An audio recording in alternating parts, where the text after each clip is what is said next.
Chapter 2206 Commotion outside the temple. Hundreds of players had gathered before the Thunder Temple's main entrance. If ordinary players saw this gathering, they'd be alarmed. The lowest level player here was level 77, and could easily rank among the top 3 on any kingdom's ranking list and within the top 20 in an empire. And yet, hundreds of such players had come to the same place, standing in multiple teams. One particular team of 100 players, however, prevented anyone from entering the Thunder Temple. If God's Domain's expert players saw this, their jaws would drop. Every one of these teams consisted of well-known experts from the various superpowers, and a significant number were peak experts. However, none of them could get past the team guarding the Thunder Temple's main entrance. Diverging Phoenix. We have played along with your whims for long enough. You and your people have hogged the main temple to yourselves. Now that 5 superpowers teams have arrived, don't you think you're going a little too far? Melody, one of the Sacred Temple's vice temple masters, coldly challenged Diverging Phoenix. The Flower of Seven Sins is conducting an important mission right now. Once our mission is complete, we'll move out of the way. But you're more than welcome to try forcing your way through us, Diverging Phoenix impassively replied, glancing at Melody. As Diverging Phoenix spoke, the 20 players around her stepped forward. Every one of them wore a blood-red emblem, and a thick layer of black fog surrounded their bodies. Every player in the area felt a sense of dread as these players' frightening aura touched them. The moment these 20 players stepped forward, the waiting experts' expressions darkened. The Blood Guards? Melody frowned at the experts on the elevated platform, noting their blood-red emblems. The Thunder Temple had more than just a dungeon inside. It was also a place that offered quests and items for exchange. At first, the Sacred Temple had only sent a little over 20 players to the Thunder Temple, and as a result, they hadn't been able to do anything about the Flower of Seven Sins blockade. But now that 4 more superpowers had arrived, they had just as many players as the Flowers team. However, the Blood Guards altered the situation. The Flower of Seven Sins Blood Guards were even famous among the various superpowers. The Blood Guards had risen to fame after their participation in a war on the Western continent. A newly promoted superpower had fought with the super guild Rashomon over a key town. Knowing that it was no match for Rashomon, the new superpower had paid a high price to hire the Flower of Seven Sins' help in the battle. Rashomon was no weaker than Battle Wolves, considered an above-average super guild. However, once the Flower of Seven Sins Blood Guards had joined the battle, Rashomon had lost its commanding Vice Guild leader and peak experts. The Vice Guild leader had been protected by 5,000 of Rashomon's experts, including 4 Domain Realm experts and over a dozen peak experts, but with a 100-man team, the Blood Guards had slain the Vice Guild leader. After that, the Blood Guards' fame had spread through the various superpowers, and everyone had learned to fear the Flower of Seven Sins even more than before. Although only 20 Blood Guards stood before them, Melody wasn't confident that the 5 superpowers' 100-plus experts were enough to take them on. Vice Temple Master, these Blood Guards are quite powerful, but I believe that we still have a chance of victory. As we wait, more superpowers will start to enter the Thunder God's secret land. If that happens, we'll lose our advantage. Ruthless Sky, the Gale Sword Meister, said. The Blood Guard was quite famous, but more than a month had passed since their battle with Rashomon. At this point, the various superpowers had obtained more epic items, combat techniques, and legacies, growing far stronger than they had been. Furthermore, these superpowers, excluding the Sacred Temple, had each sent a Domain Realm expert to accompany their teams. Even if their 5 teams were no match for the Blood Guards, they should be able to distract these players while Melody and the other superpowers' upper echelons made it into the main temple to investigate the situation. Alright. Tell everyone to get ready to move, Melody commanded. She understood that the longer they let this continue, the less of an advantage the Sacred Temple would have. Leave it to me, Ruthless Sky said, laughing. The secret pavilion had titled him one of the 8 Sword Meisters, and since then, he had improved himself considerably. He had even mastered a bronze combat technique, and was confident of contending with the Sword Freak, Miracle Dragon, who had recently reached the Domain Realm. He should have no problems against these 20 Blood Guards, who mainly consisted of Flowing Water Realm experts. With the Sacred Temple leading the charge, the 4 other superpowers teams followed Ruthless Sky. You're overestimating yourselves. Diverging Phoenix snarled disdainfully as she watched the 100-plus experts charge toward her. Calmly she commanded, "Blood guards, get rid of them." As Diverging Phoenix issued the order, a flash of madness appeared in the blood guards' eyes as the dark fog around them began to expand. Their bodies began to grow slightly, and pitch-black scales and spikes burst through their skin. A crimson gem manifested in the center of their foreheads as well.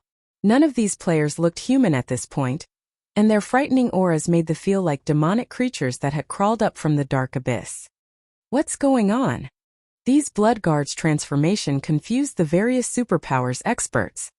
Players couldn't use berserk skills in the Thunder God's secret land, but based on the intensity of the blood guards' auras, they had done something to increase their basic attributes.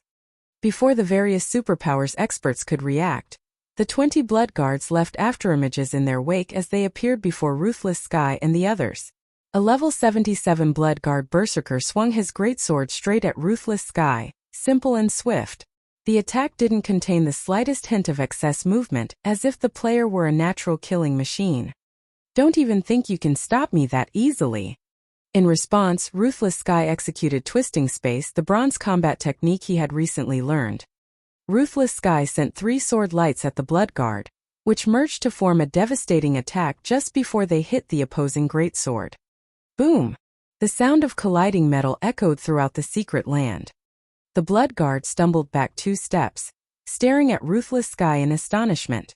The latter also slid a half-step backward. Impossible! Ruthless Sky was stunned as he stared back at the blood guard. The bronze combat technique, Twisting Space, allowed him to combine 3 attacks into one. Although he hadn't been able to combine the power of all 3 attacks perfectly during his past experiments, he could still exhibit 240% of his strength in the one attack. However, even after more than doubling his strength, the blood guard's strength was only slightly less than his own. Had he not used Twisting Space, he would have been at a disadvantage in that clash. Executing a bronze combat technique cost a lot of stamina and concentration, and Ruthless Sky could only afford to use Twisting Space 6 or 7 times before collapsing. The other superpowers experts were just as shocked by the blood guard's strength. Thus far, the blood guards had killed a few of the superpowers flowing water realm experts before the healers had a chance to cast their healing spells.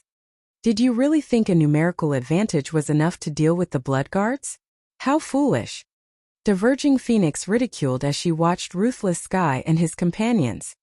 Even domain realm experts would have to expend a lot of effort to defeat the blood guards in a one-on-one fight outside of the Thunder God's secret land. Within this secret land, even Diverging Phoenix found the idea of facing a blood guard daunting. How could these peak experts possibly be a match for the Flower's blood guards? However, as these blood guards pushed back the various superpowers experts, 10 figures appeared before the Thunder Temple's side temple. These players' abrupt arrival immediately caught everyone's attention. Why are other players still here? Who are those people? Why did they just come out from the side temple? While the various superpowers experts wondered about this small group, Sandbone, who stood beside Diverging Phoenix, excitedly shouted, "So, you finally accepted your deaths. Activate the magic array. We cannot let them escape back into the dungeon." Immediately, a group of assassins revealed themselves from their hiding spot near the side temple and activated the blood magic seal. A crimson magic array then appeared above the secret land, enveloping Samsara's group, as well as the various superpowers experts. However, unlike the blood magic seal the Flower of 7 Sins had used previously, this one completely separated Shurfang's team from the side temple. The small team couldn't escape back into the dungeon unless they destroyed the magic barrier. "I'll make sure to take my time with you this time." Once the magic array had locked down the area, he returned his gaze to Samsara and his companions, but just before he could comment further, he noticed his praise levels. He couldn't help but gasp in shock. Level 81. You all, how can you be? Chapter 2207, Repelled in one move, level 81. How are their levels so high? When the rest of the players in the secret land noticed Samsara and his teammates' levels, they stared with wide, disbelieving eyes. But when they used their identification skills, the system confirmed that every member of Samsara's team had reached level 81. Who are these people? Melody, who commanded the Sacred Temple's members, could not help but glance at Samsara's group in surprise. She very quickly noticed a familiar figure among the group. Black Flame. Unlike the last time she had run into Shifeng, he now wore a suit of red-black armor and carried two exquisite longswords, one blue and one white, at his waist. His aura felt as vast as the great ocean, boundless and unfathomable. In comparison, Shifeng's aura in the past had felt like a sheathed blade. He felt like a completely different person. In the past, Melody had, more or less, seen the depths of this swordsman's strength, but now she couldn't see anything. Moreover, the fact that Shifeng was level 81 left Melody speechless. Every level after level 70 required an astonishing amount of EXP to reach. Despite grinding continuously and completing one high-ranked quest after another, she had only reached level 78 thus far. Even so, she was one of the highest-leveled players in the Sacred Temple. She'd be amazed to find a player even one level higher than her. Yet Shifeng was 3 levels higher. She had no idea how he had gotten so far. Moreover, level 80 was a minor threshold. Depending on one's equipment, a level 80 player could have far higher basic attributes than a level 79 player. She wouldn't have been so surprised if Shifeng had been the only player to reach such a high level. After all, he was responsible for plenty of miracles in God's domain already. It was certainly possible that he would attain a higher level than she, but the problem was that he wasn't the only player to reach level 81. The 9 players alongside him were the same level. Just what had they done? Most importantly, Melody didn't recognize any of the 9 players. Although levels couldn't reflect a player's true strength in God's domain, they offered a rough estimate of a player's standards. The fact that Samsara and the others had reached level 81 meant that they should, at the very least, be peak experts. Just how many secrets does Zero Wing have? As she watched the small group of players, Melody could tell that their relationship with Shifeng was a relatively close one. Moreover, they vaguely seemed to treat Shifeng like their leader. These were peak experts they were talking about. Peak experts were treated like upper echelons, even in a super guild like the Sacred Temple. In a budding superpower, such experts would be absolute mainstays. Budding superpowers would pay astronomical sums just to recruit a peak expert. Unfortunately, doing so was extremely difficult. Experts of such caliber were incredibly rare, with every one of them looming like a dragon among men. They also didn't lack money, which was why it was so difficult to recruit them with offers of wealth.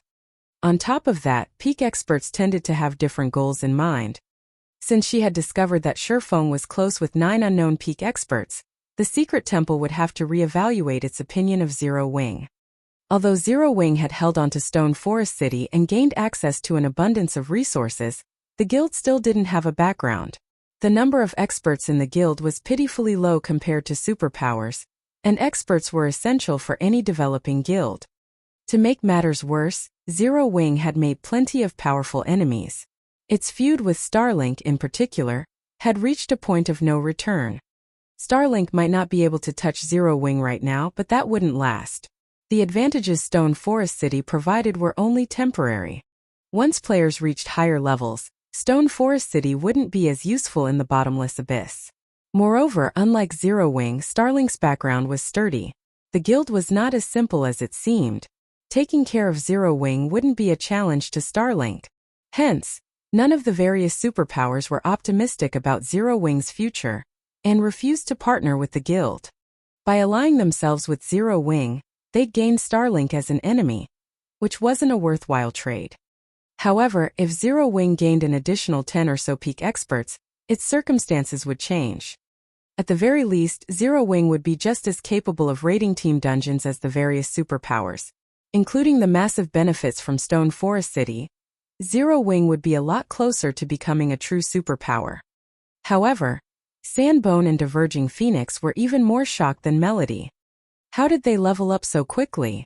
Diverging Phoenix stared at Samsara and his teammates, confused. She had clearly seen their levels before they had fled into the side temple. She had also experienced the Thunder Temple's side temple personally. Current players shouldn't have a shred of hope of surviving in there, and Samsara's team only had 10 players. They should have been lucky to survive, let alone level up in the dungeon.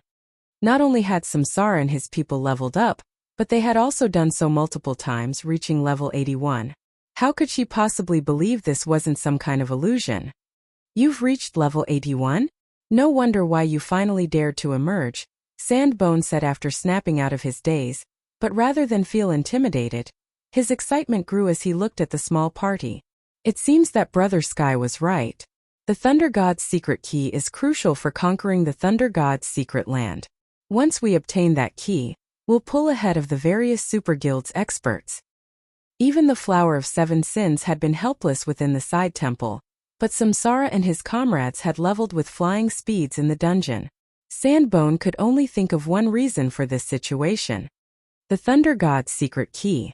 Originally, Sandbone had only considered the Thunder God's secret land as a good place to find treasure. But after seeing this, he realized that this secret land was a heavenly leveling spot as well.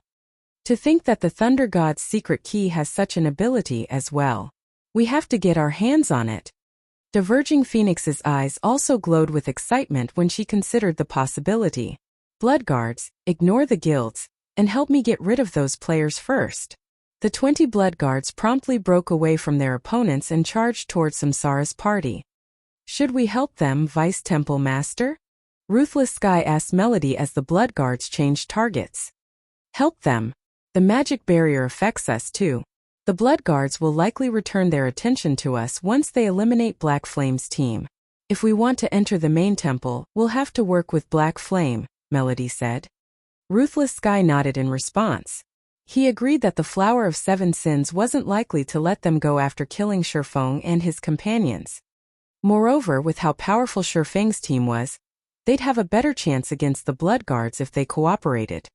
Ruthless Sky immediately led a small detachment to help Shifeng's team.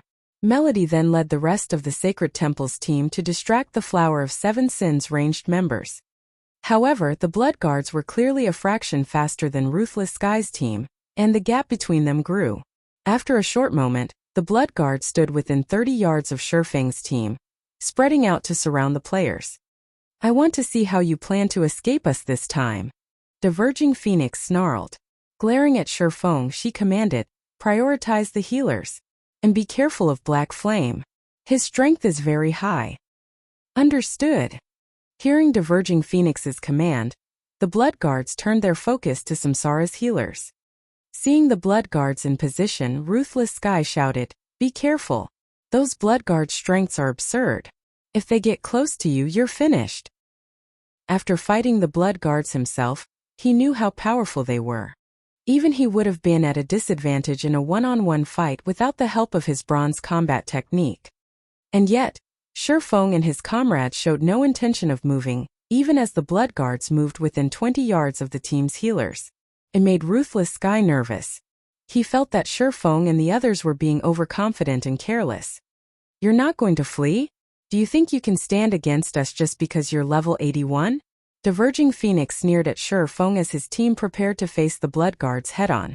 The Bloodguards' basic attributes were even higher than the Flower of Seven Sins cadre members, especially their strength attribute.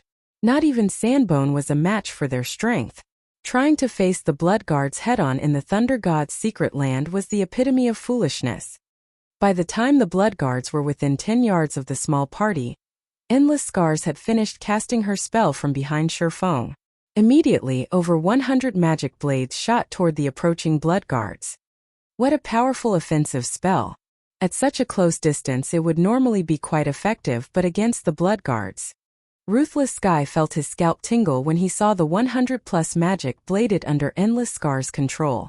The closer a target was, the easier they'd be to hit with a spell, but when attacking expert players with superb strength and speed, such a powerful spell would backfire on the caster. Expert players could use the spell to propel themselves forward and instantly shorten the gap between them and the caster. And sure enough, the Bloodguards showed no intentions of dodging the incoming magic blades, raising their weapons to receive the magical projectiles. The instant the magic blades crashed into the Bloodguards' weapons, however, boom!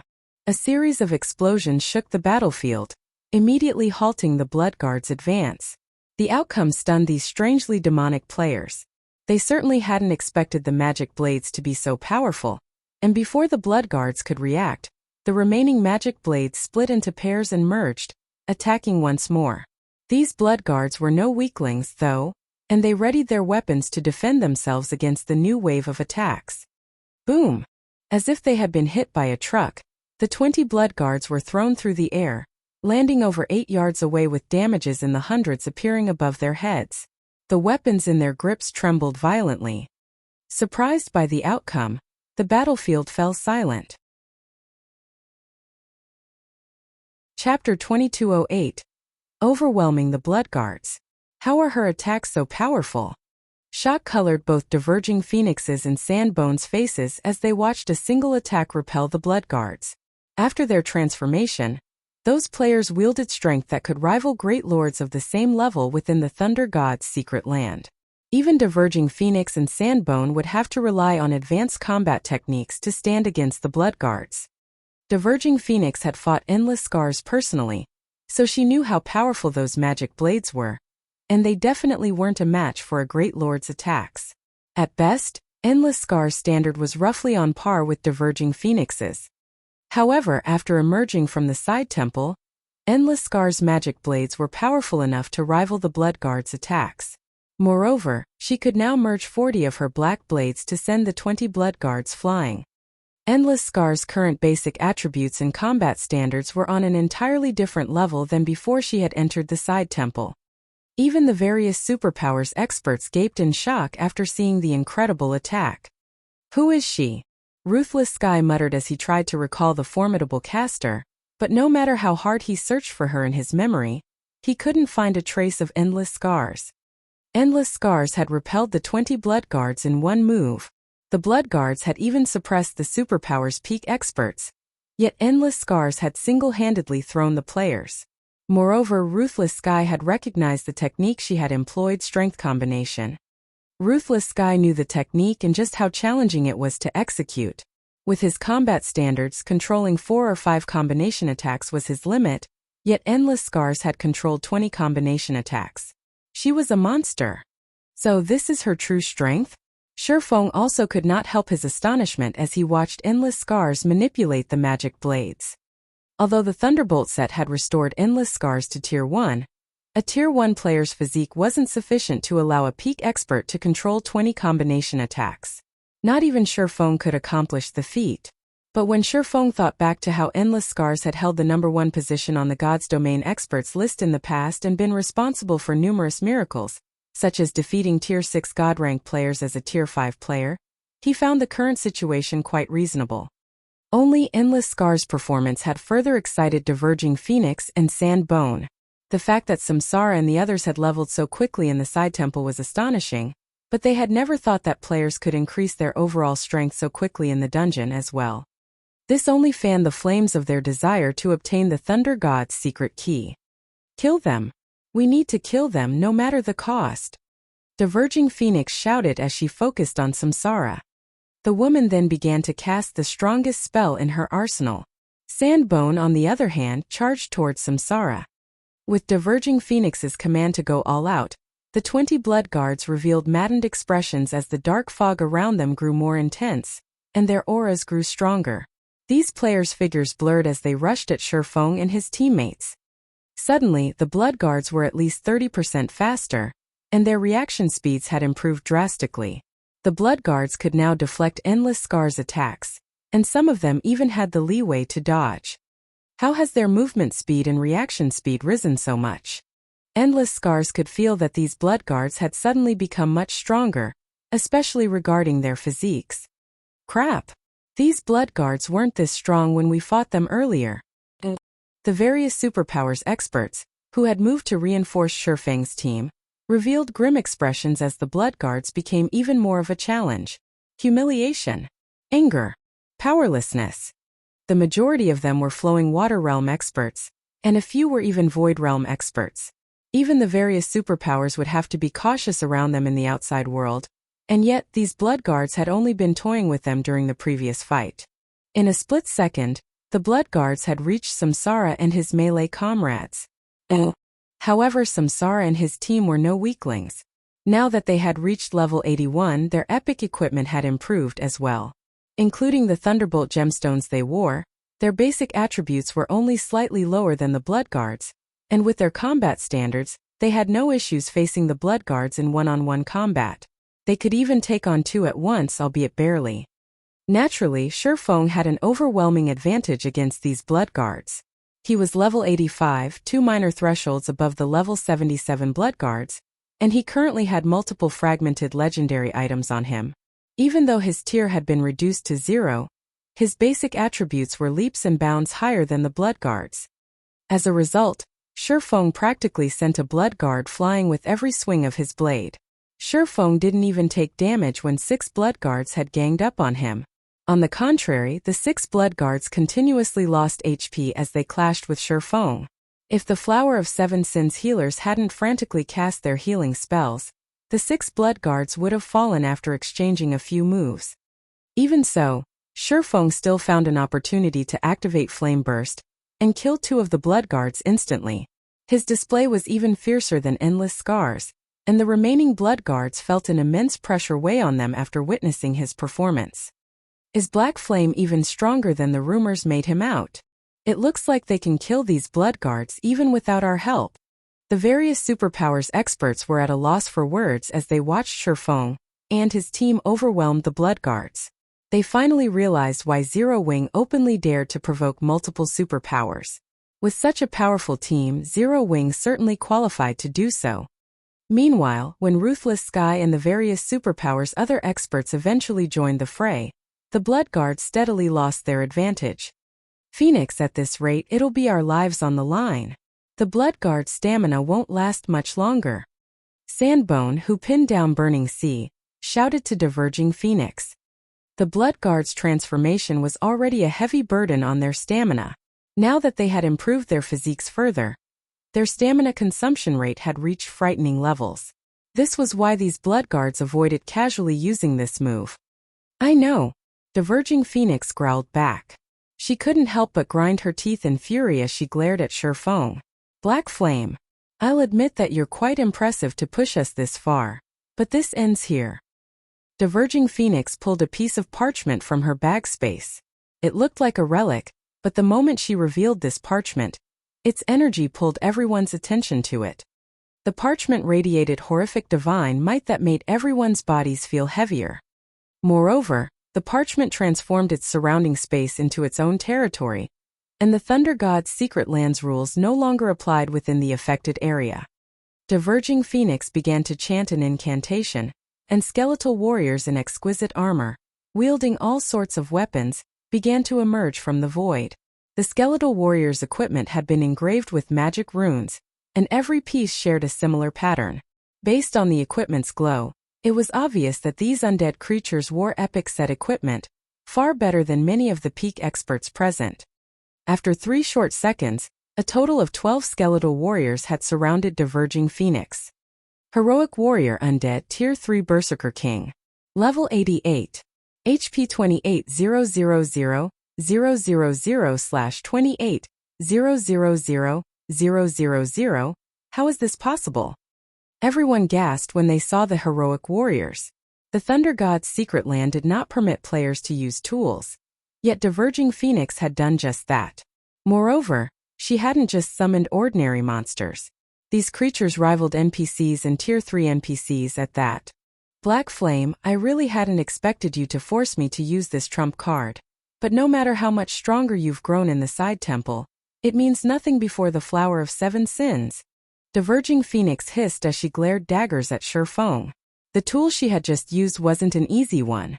Once she activated the parchment, she would be cursed, and her soul would enter a weakened state for a long time, preventing her from improving herself. After her comment, Diverging Phoenix ordered her heroic warriors to slay Shifeng and his comrades. Is that so? Glancing at the 12 heroic warriors, Shifeng retrieved the Thunder Eagle's summoning flute and blew in it. Chapter 2209 Powerful Flying Mount. The moment Shifeng blew into the flute, a gigantic silver magic array manifested above him. After a few seconds, a 10-meter-tall eagle with light blue feathers emerged, surrounded by dancing arcs of electricity. The eagle announced its arrival with a deafening screech that echoed throughout the area around the Thunder Temple. An intense pressure bore down on every player in the area, even forcing the heroic warriors that charged at Shifeng's group to pause for a moment. Even the heroic warriors charging at Shifeng's group could not help but stop momentarily. What? Black Flame can summon a monster too. I thought tools couldn't be used in the Thunder God's secret land. Level 100. Crap. Black Flame summoned a level 100 Great Lord.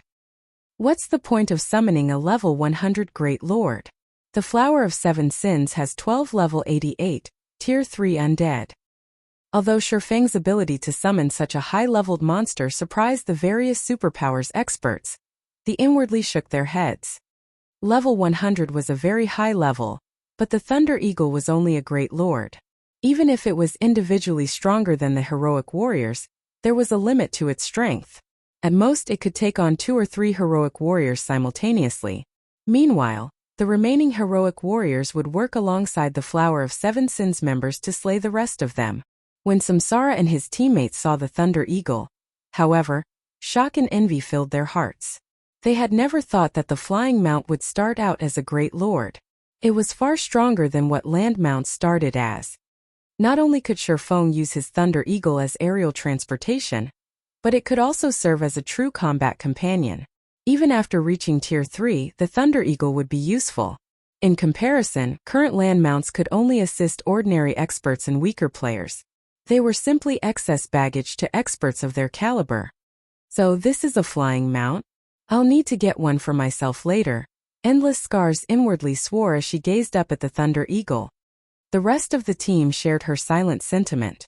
The Thunder Eagle's Tier 3 combat power could help them accomplish many things that had been impossible before. Black Flame, it seems you're at your wit's end. Do you really think one Great Lord can save you? Diverging Phoenix laughed when she saw the Thunder Eagle.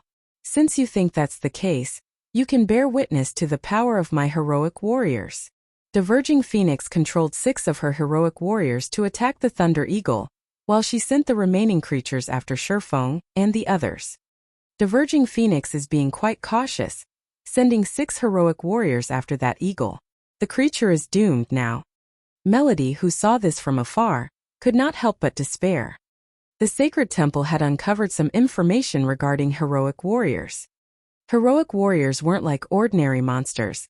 They were more akin to NPCs. They had their own skills and spells, and when enough of them worked together, the heroic warriors could exhibit even greater combat power. 6 cooperating heroic warriors could even take down a Grand Lord of the same level. Although the Thunder Eagle was 12 levels higher than the heroic warriors, its basic attributes should, at best, be on par with a level 88 Grand Lord.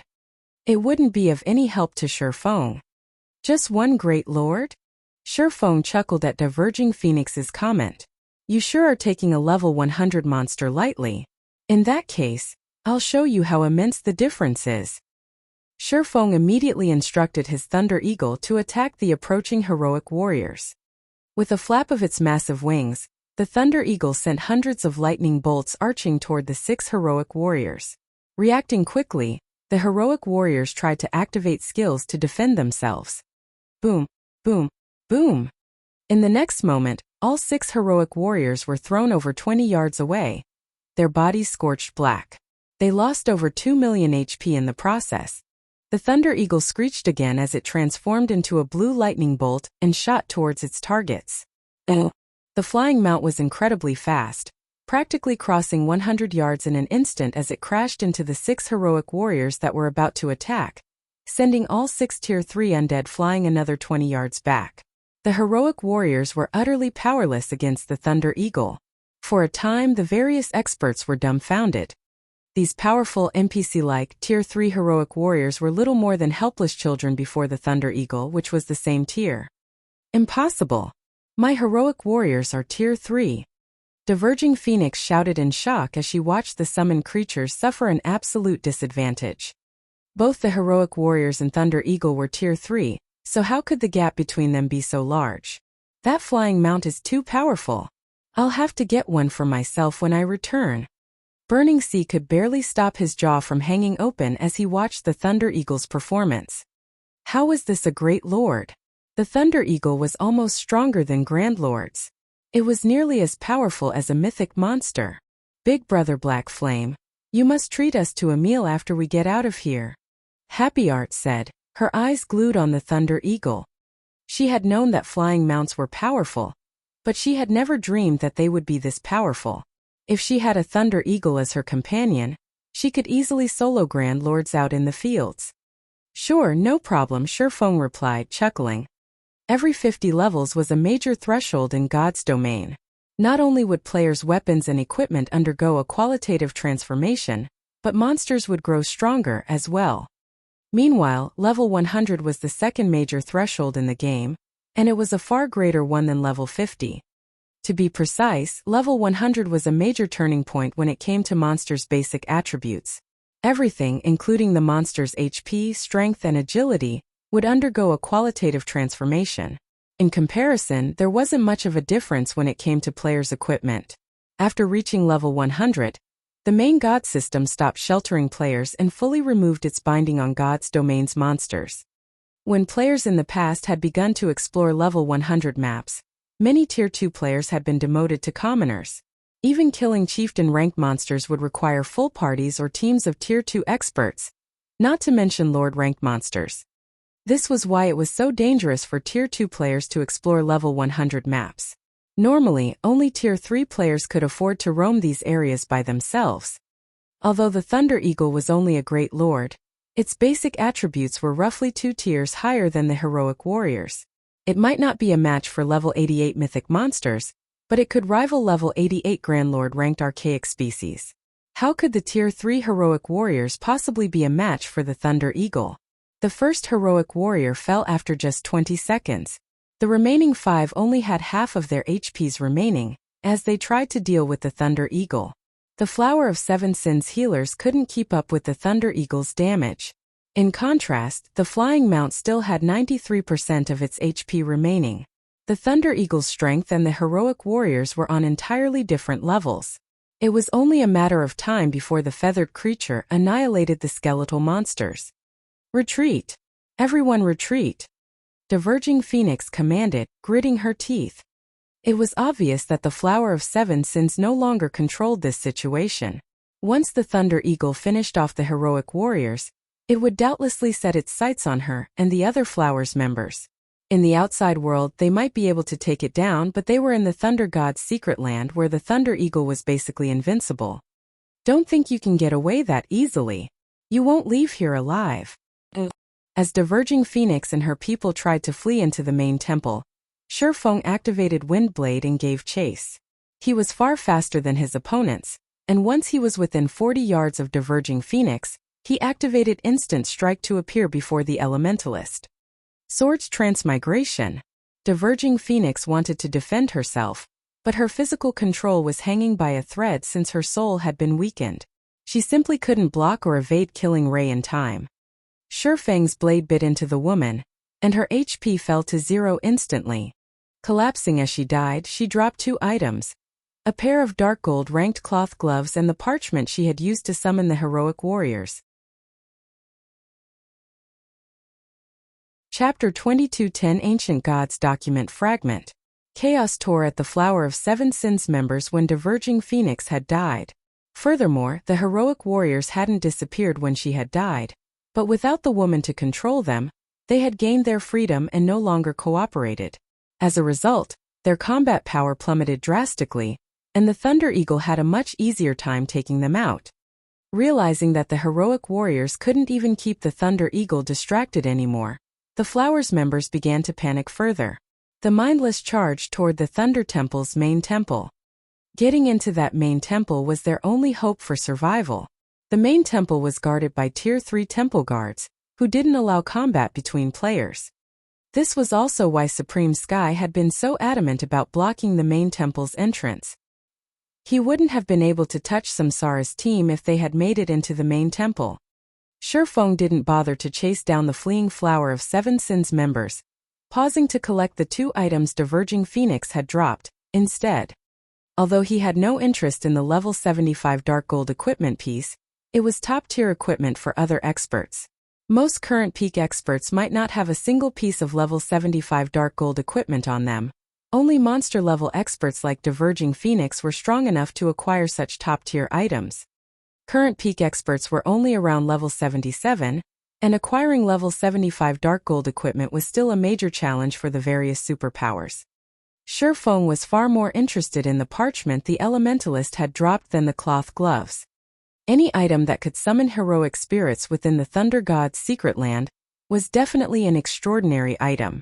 At the very least, Shifeng couldn't think of an item that could do such a thing. The Thunder God's secret land followed the world rules the Thunder God himself had created. Not even fragmented legendary items could break those rules without the Thunder God's permission. Yet this mysterious parchment had successfully done so. Pursuing the remaining flower of Seven Sins members wasn't worth the risk of losing this mysterious parchment. This is an ancient god's literature fragment. When Shifeng inspected the mysterious parchment and learned its name, he was taken aback. Ancient gods referred to the earliest gods to manifest. There were rumors that these ancient gods had been responsible for creating the continent of God's domain, but due to war, they had vanished, never to appear again. Any item that was related to an ancient god was a precious treasure. The most famous of the ancient gods' many items had to be the ancient god's literature fragment. Many guild wars had erupted across entire kingdoms and empires over these literature fragments in Shifeng's previous life. Every ancient god's literature fragment possessed unbelievable power. It was rumored that if one could collect a complete volume, they'd gain devastating power, even enough to fight the gods. This rumor didn't refer to Tier 6 god-ranked players, but true Tier 6 gods. It was also said that some kingdoms and empires had only appeared after the Great Ancient War, created and ruled by those with an ancient god's literature fragment. Claiming territory from the world's various races would have been impossible for a human without such power. Shifeng finally realized how Diverging Phoenix had summoned so many heroic spirits in the Thunder God's secret land, ignoring the Thunder God's rules. Accomplishing such a feat wouldn't have been possible with an ancient god's literature fragment. The ancient gods were far more powerful than the gods that had been born on the continent of God's domain, after all. The Thunder God's world rules simply couldn't contend with the literature fragment an ancient god had created. Shifeng took a moment to inspect the ancient god's literature fragment carefully. Ancient God's Literature Fragment, Page V, Epic Rank Item. An ancient parchment that has undergone the baptism of time. Its divine runes remain intact and contain unbelievable power. Skill 1 - Summon Heroic Spirit. Sacrifice a portion of the user's soul to summon 12 ancient heroic warriors to do battle. The summoned heroic warriors will be one tier higher than the user up to Tier 3. Duration 12 hours. Cooldown 5 natural days. A weakened soul cannot conduct the summoning. Skill 2 - Soul Absorption. Absorbs the souls of half-dead creatures for a chance to generate a drop of soul essence. Cooldown 6 hours. Stronger targeted creatures increase the chances of generating soul essence. Skill 3 - Soul Strengthening. Consume soul essence to strengthen a creature's soul. Cooldown 1 natural day. Stronger targeted creatures require more soul essence for soul strengthening. This item is bound to the owner's soul and cannot be traded or stored in a warehouse.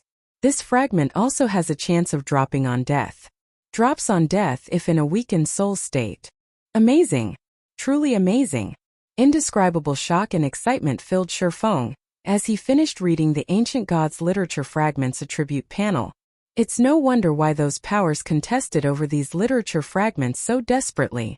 If a single fragment can exhibit such power, how much power does a complete volume offer? Summon Heroic Spirit was a godly skill against current expert players. The combat power 12 Tier 3 NPCs wielded would be no trivial matter. If not for the level 100 threshold, the Thunder Eagle would never have been a match for the 12 heroic warriors. However, Shifeng valued the soul strengthening skill far more than the summon heroic spirit skill.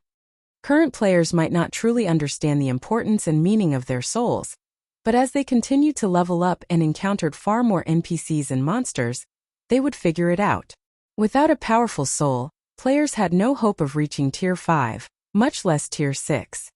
Moreover, the soul strengthening skill clearly stated that it could be used on creatures, In other words, the skill wasn't limited to players affecting NPCs as well. In NPCs, their souls represented their potential. The stronger an NPC's soul was, the more growth potential it would have. Higher growth potential also meant that NPCs would have an easier time reaching higher tiers.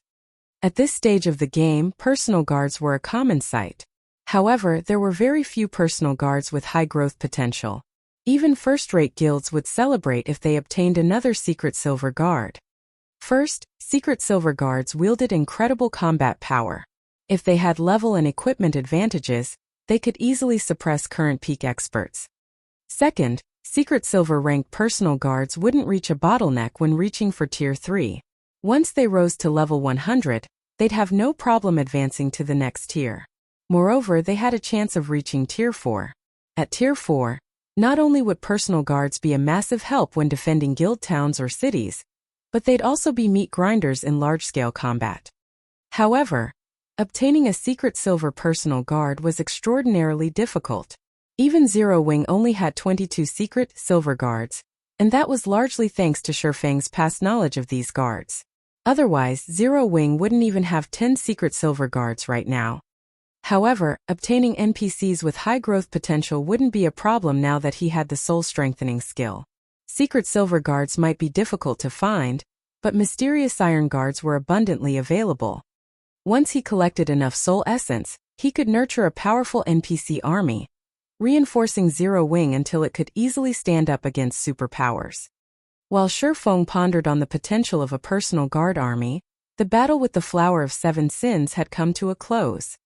Over half of the Flower of Seven Sins players had died in the battle, and every one of them had been a cadre member in the organization. Furthermore, 15 of the 20 blood guards had died. It was a tremendous loss to the Flower of Seven Sins. The organization would most likely need a long time to recover. Meanwhile, the various superpowers would have long since stabilized their positions in the Thunder God's secret land. Big Brother Black Flame. The blood magic seal has lifted, and the superpowers people have entered the temple. We should hurry in as well, Happy Art ecstatically reported as the barrier around them faded. The Thunder Temple's main temple was the most important location within the Thunder God's secret land. It was also their team's true goal. If the side temple had so many awesome items to offer, she couldn't even imagine what waited in the main temple. Alright, let's move out, then, Shifeng said, nodding. Chapter 2211 Sacred Land. Walking into the Thunder Temple's main temple was like entering a bustling shopping mall. Rare items and top-tier equipment had been put on display. Even bronze mounts, which were a rare sight anywhere else, were available for purchase. The spectacular view mesmerized these players as they entered the temple. So this is the main temple? It's amazing. There's even level 80 to level 100 dark gold set equipment here.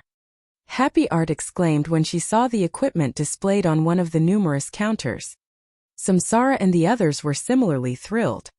Experts like them wanted level 80 dark gold equipment now more than anything, but raiding level 80,100-man Hell Mode Team dungeons was the only reliable way to acquire such equipment right now. Needless to say, level 80 dark gold set equipment would be even harder to collect. And yet, the Thunder Temple's main temple actually had such high-level dark gold set equipment for a fixed price. One could purchase the complete Phantom Thunder set, a 6-piece, level 80 dark gold set equipment, for 300 Thunder Source crystals. Aside from the incredible basic attributes bonuses the set provided, the Phantom Thunder set effects were astounding. The 6-piece set effect even increased the wearer's physique and stamina by 30%. Both physique and stamina were incredibly important when players explored high-level maps, even more so than basic attributes. Unfortunately, equipment that improved these two attributes was scarce on the market. However, the Thunder Temple sold such items. The various superpowers experts drooled over the Phantom Thunder set, even more than Samsara's group. They gazed upon the set equipment with bloodshot eyes, and some even considered stealing the set. If we can get our hands on a few dozen of these sets, Vice Temple Master, we'll have no problems capturing one of the fortresses in the Gravity Mountain range, Ruthless Sky reasoned as he gave the Phantom Thunder set an adoring look. Epic equipment did provide significant boosts to players' combat power, but it was just too rare. Moreover, most epic equipment didn't improve stamina and physique, merely providing higher bonuses to players' basic attributes. When exploring new maps, players would perform far better with the Phantom Thunder set than with 6 pieces of epic equipment. As for the Gravity Mountain range, the various superpowers had recently discovered the deadly Forbidden Land. It wouldn't have caused such a stir if the area had only offered abundant resources, but the superpowers had also discovered that the map had a unique aspect. The map was unusually free in that no kingdom or empire had jurisdiction over it. Players could take control of the map as their own territory. The various superpowers had gone crazy over the discovery. Normally, utilizing the territory around a city was enough for a first-rate guild to become immensely wealthy. Even superpowers would be tempted to claim such an area, but now players had discovered that it was possible to take control of an entire map.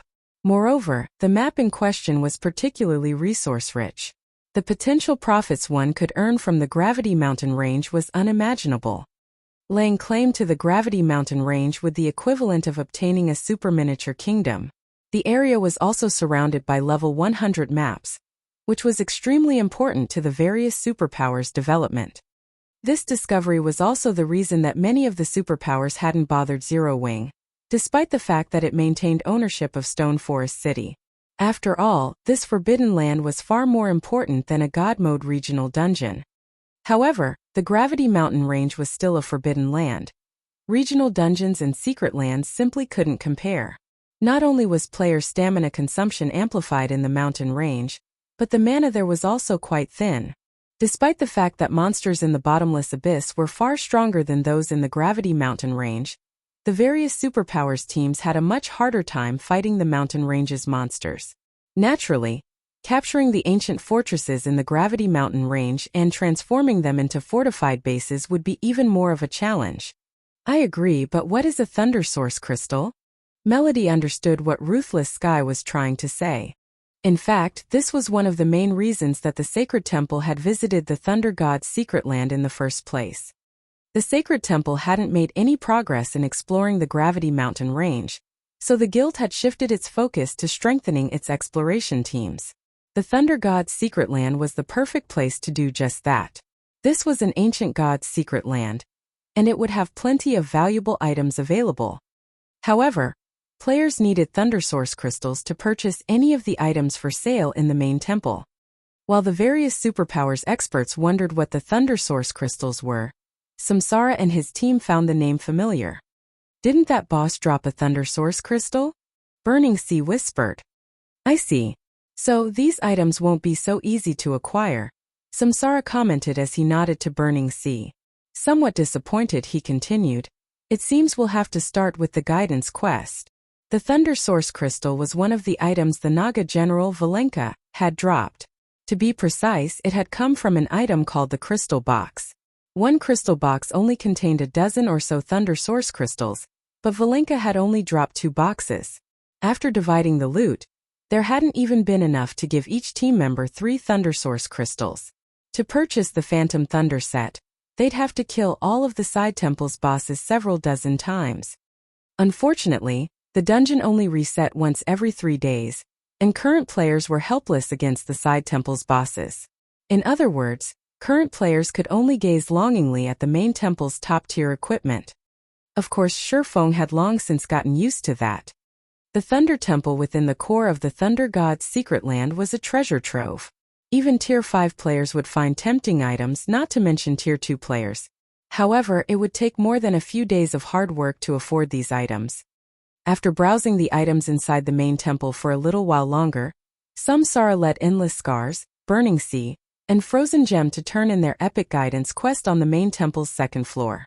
As for Shifeng and the others, they had only been hired to escort the 3 players and were free to leave and do their own thing. Fortunately, leaving the Thunder God's secret land was quite simple. One just had to use the teleportation array within the main temple.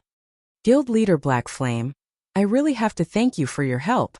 If not for you, the Flower of 7 Sins would have annihilated us, and we never would have reached the main temple. Samsara expressed his gratitude and admiration. For your remuneration, I am willing to offer an extra 10 bottles of S-rank nutrient fluids. I hope that you can accept them. You're being too courteous, Brother Samsara. I was only fulfilling my part of the contract. Shifeng was at a loss when Samsara offered 10 more bottles. Although Zero Wing didn't lack funds, obtaining a single bottle of S-rank nutrient fluid was excruciatingly difficult. Yet Samsara casually handed them out. Guild leader Black Flame, please don't be polite. With your strength, I'd like to trouble you more in the future. Consider the extra bottles as a deposit, Samsara said, shaking his head. Burning Sea and Frozen Gem nodded in agreement with their leader. To experts like them, Shifeng was far more valuable than the various superpowers. They hadn't realized Shifeng's strength when he had first shown up, but after witnessing his heaven-defying performance, not taking the chance to befriend him would be a huge waste. Since Samsara's intentions to form a relationship were genuine, Shifeng didn't reject his offer again. Even a super guild would be fortunate to befriend such powerful experts. Even if recruiting these experts were impossible, Shifeng could hire them to help in the future. God's Domain wasn't a single-player game, and many aspects would require powerful experts. Moreover, it was not very often that Shifeng met someone as generous and wealthy as Samsara. His ability to hand out dozens of S-rank nutrient fluids was just frightening. Shifeng, Samsara, and the rest of the party then added each other as friends, promising to reach out if any of them needed help. Once the team disbanded, Shifeng planned to return to Zero Wing. He had spent quite a bit of time in the Thunder God's secret land, and he still had responsibilities in the guild. Although he hadn't obtained the guild alchemy workshop design, he had acquired an ancient god's literature fragment, so his trip hadn't been a complete waste. In fact, he considered it to have been a profitable journey. Just as Shifeng turned toward the teleportation hall in the main temple, Happy Art approached him. Big Brother Black Flame, do you have anything urgent to take care of right now? Happy Art asked. Not in particular, Shifeng replied, shaking his head. In that case, would you mind joining me to meet with someone? Happy Art mysteriously asked. Meet with someone? Who is it? Shifeng responded, curious about Happy Art's serious expression. Our 13 Thrones Guild leader. Happy Art answered. Chapter 22:12 Shocking Appearance of a Flying Mount. Your guild leader. Shifeng could not help his surprise to hear that the 13 Thrones Guild leader wanted to meet him. 13 Thrones was a super guild. Many superpowers had begun to emerge in God's Domain at this stage of the game, but most of them could only rival veteran super first-rate guilds. Some couldn't even manage that. One could count the number of superpowers that rivaled super guilds on one hand. Even among super guilds, 13 Thrones was stronger than average. Although the super guild had been stuck in a corner of the God's Domain continent, far from the continent's richest locations, during Shifeng's previous life, it had nearly been as strong as the 5 great super guilds at its peak. At the time, it had controlled 3 empires and almost 10 kingdoms. That's right. Our guild leader wishes to meet with you, Happy Art said, nodding. She too found the situation surprising. He told me that he has something that might interest you. She had only reported about what had happened in the side temple, and the party's encounter with the Flower of Seven Sins. She hadn't expected her guild leader to request a meeting with Shifeng. 13 Thrones was a veteran super guild that maintained its rank among the top 10 super guilds. It employed countless experts, and the guild leader was always busy with endless responsibilities. Other superpowers guild leaders would have a hard time arranging a meeting with 13 Thrones guild leader, not to mention core upper echelons or old monsters. And yet, her guild leader had sent this swordsman an invitation. Something that might interest me? After giving the matter some thought and ensuring that he didn't have any urgent matters to attend to, Shifeng agreed, all right, let's go. It wasn't easy to meet with a super guild's guild leader. Generally, these people operated behind the scenes, issuing a single word to mobilize hundreds of thousands of experts. Moreover, Shifeng was curious about what this guild leader wanted to discuss. He accompanied Happy Art as they teleported out of the Thunder God's secret land, instantly arriving on an island in the Sea of Death. Several hundred teams, mostly consisting of level 73 and 74 players, were busy grinding the island's monsters. To ordinary players, these people were definitely experts. Shifeng and Happy Art's sudden arrival instantly attracted many of the team's attention. Where did those two suddenly come from? They teleported here. They dared to come here with just the two of them? Are they tired of living? The island's players chatted as they wondered about Shifeng and Happy Art. This was no ordinary island, and its monsters were quite powerful. The weakest monster here was a level 75 chieftain, while most were lords and grandlords, and they all typically worked in groups of 100 or more. To make matters worse, the island was astoundingly cold, and without more than 70 ice resistance, players wouldn't survive on the island. Even a 20-man team of expert players would quickly die. Why wouldn't these teams be surprised to see a 2-man team suddenly appear? While the several hundred nearby experts watched Shifeng and Happy Art, who had hidden their identities and levels out of curiosity, the two experts in question ignored them and inspected a map to identify their location. This is Frosthell Island. My guild leader is currently on Dragonheart Island. If we take a bronze speedboat, we should arrive in 8 or so hours, Happy Art said, breathing a sigh of relief when she recognized their location. Due to a lack of teleportation points, travel at sea wasn't as convenient as travel on land. Players could spend 10 hours just to get from one place to another. Fortunately, Frosthell Island was in the Sea of Death's inner region, very close to Dragonheart Island. It was too bad she only had a bronze speedboat. A mysterious iron speedboat would get them to their destination a lot sooner, but such speedboats were painfully rare, even in a super guild like 13 Thrones. Normally, they would be assigned to peak experts that focused on naval prowess. Experts like her, who shifted between land and sea, were only given bronze speedboats. We're heading to Dragonheart Island. Shaking his head, Shifeng said, a boat will take too long, and we'll have to deal with plenty of sea monsters. Let's just fly there. After saying so, Shifeng retrieved the Thunder Eagle's summoning flute and activated it. In the next moment, the 10-meter-tall Thunder Eagle descended from the sky. It looked like a medium-sized passenger aircraft with its massive wingspan, stretching across several dozen meters. The Eagle's impressive aura even dwarfed that of the island's great lords. As the Thunder Eagle landed, its wings stirred the air into a small storm that engulfed nearby players. At the same time, these players felt an immense pressure press down on them. Let's go, Shifeng said as he hopped onto the Thunder Eagle's back. In God's domain, most land mounts could only carry 2 to 7 people, depending on their strength. The weakest flying mount, however, could carry up to 10 people. An extraordinary flying mount like the Thunder Eagle was capable of carrying up to 20 people at one time. Hearing Shifeng's invitation, Happy Art nodded and eagerly jumped onto the Thunder Eagle's back. With a flap of its wings, the Thunder Eagle blurred as it left its position. By the time the watching players spotted it again, the mount was several dozen meters above the ground. With its lightning speed, the Thunder Eagle vanished after several seconds. The experts on Frosthell Island only snapped out of their daze after the Thunder Eagle was gone. Shocked, they stared at the horizon, where Shifeng and his companion had vanished. Crap! That was a flying mount. It's the rumored flying mount. I must be seeing things. How can those two have a flying mount when the various superpowers haven't even found one? Were they NPCs? Nonsense. I used an advanced identification skill on them before they left. I couldn't see any of their information, but I did see player markers above their heads. They are definitely players. So that was a flying mount. Amazing. Truly amazing. Our land mounts are no more than turtles compared to that eagle. That eagle looks so cool. I'll have to get flying mount for myself someday.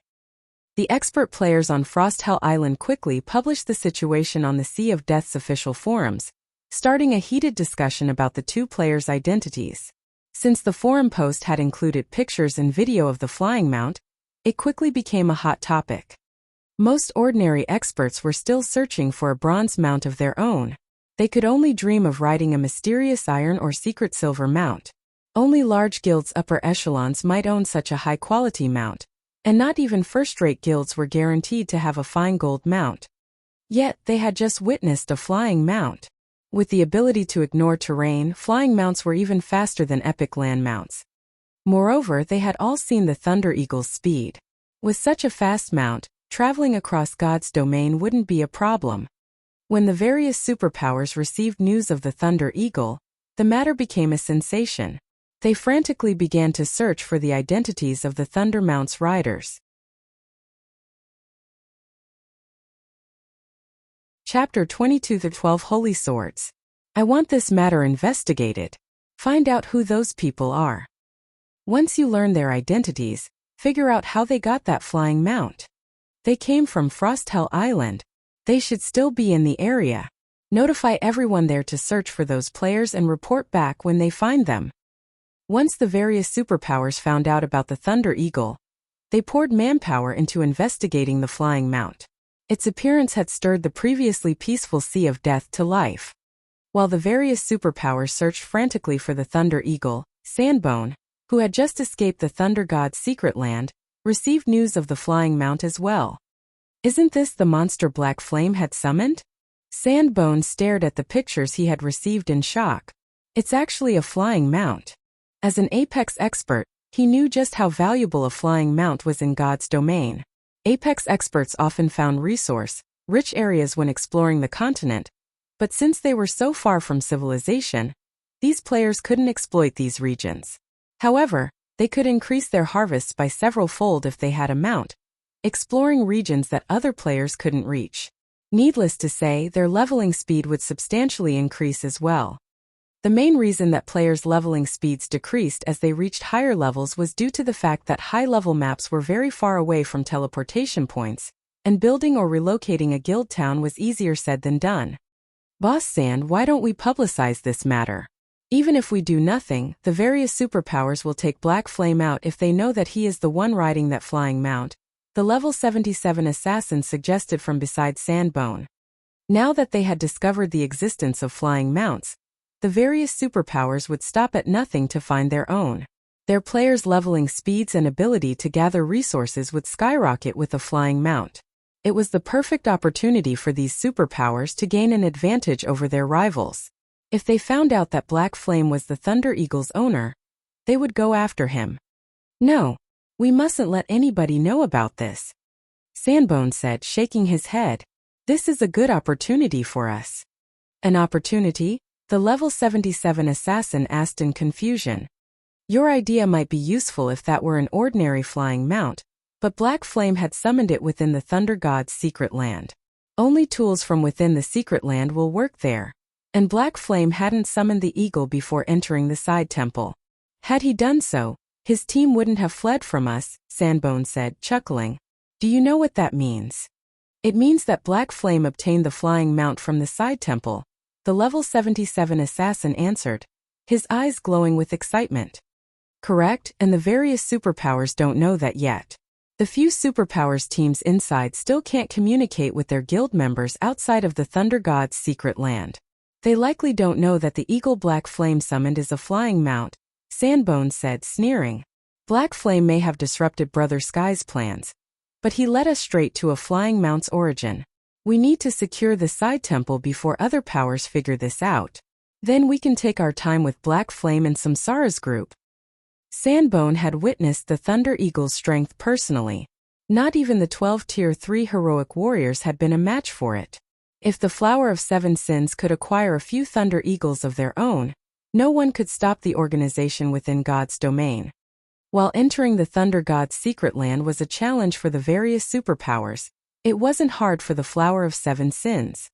Sandbone immediately contacted Supreme Sky to inform him of the situation.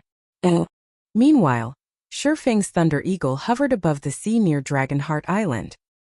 He had Happy Art summon her bronze speedboat to carry them the rest of their way. The Thunder Eagle was too eye-catching to fly directly to the island. It would almost certainly attract trouble. Dragonheart Island was, after all, a hub for the various superpowers. As Happy Art watched the Thunder Eagle vanish, she couldn't help her disappointment that she hadn't gotten to ride it for a while longer. Aside from the wonderful feeling of soaring through the sky, the flying mount speed was awe-inspiring. Thanks to the Thunder Eagle, the trip that would have taken 8 hours by bronze speedboat had lasted less than an hour. With such speed, she could visit any leveling spot she wanted. After a moment, Shurfang and Happy Art reached Dragonheart Island's port.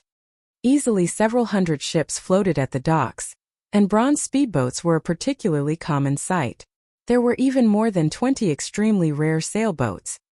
The entrance to Dragonheart City lay beyond the port. Majestic walls over 100 meters tall surrounded the city, and the lowest level player they saw entering or leaving was level 75. Moreover, most of these players were experts from the various superpowers. Some experts who had just arrived were shocked by what they saw. As the only large-scale democratic NPC city in the Sea of Death, Dragonheart City was a forest of unique, monumental buildings. Occasionally, players could even spot flying ships as they glided through the sky above.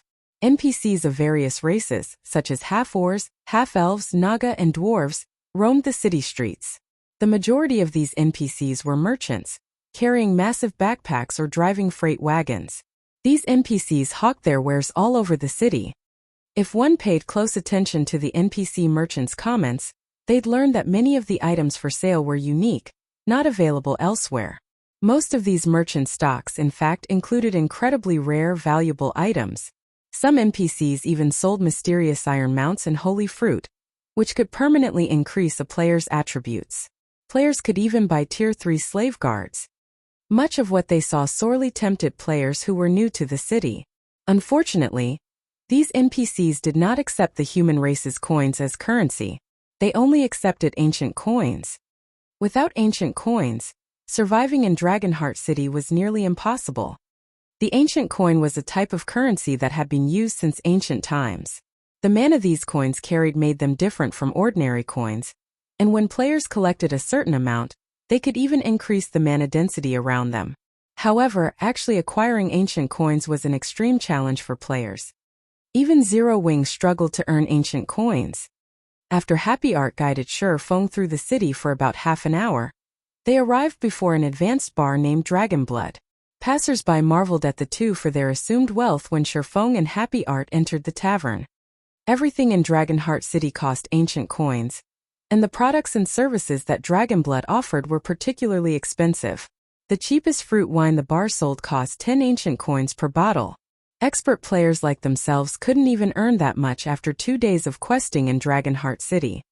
Once they entered the bar, Happy Art led Shi Feng to one of the top-floor rooms.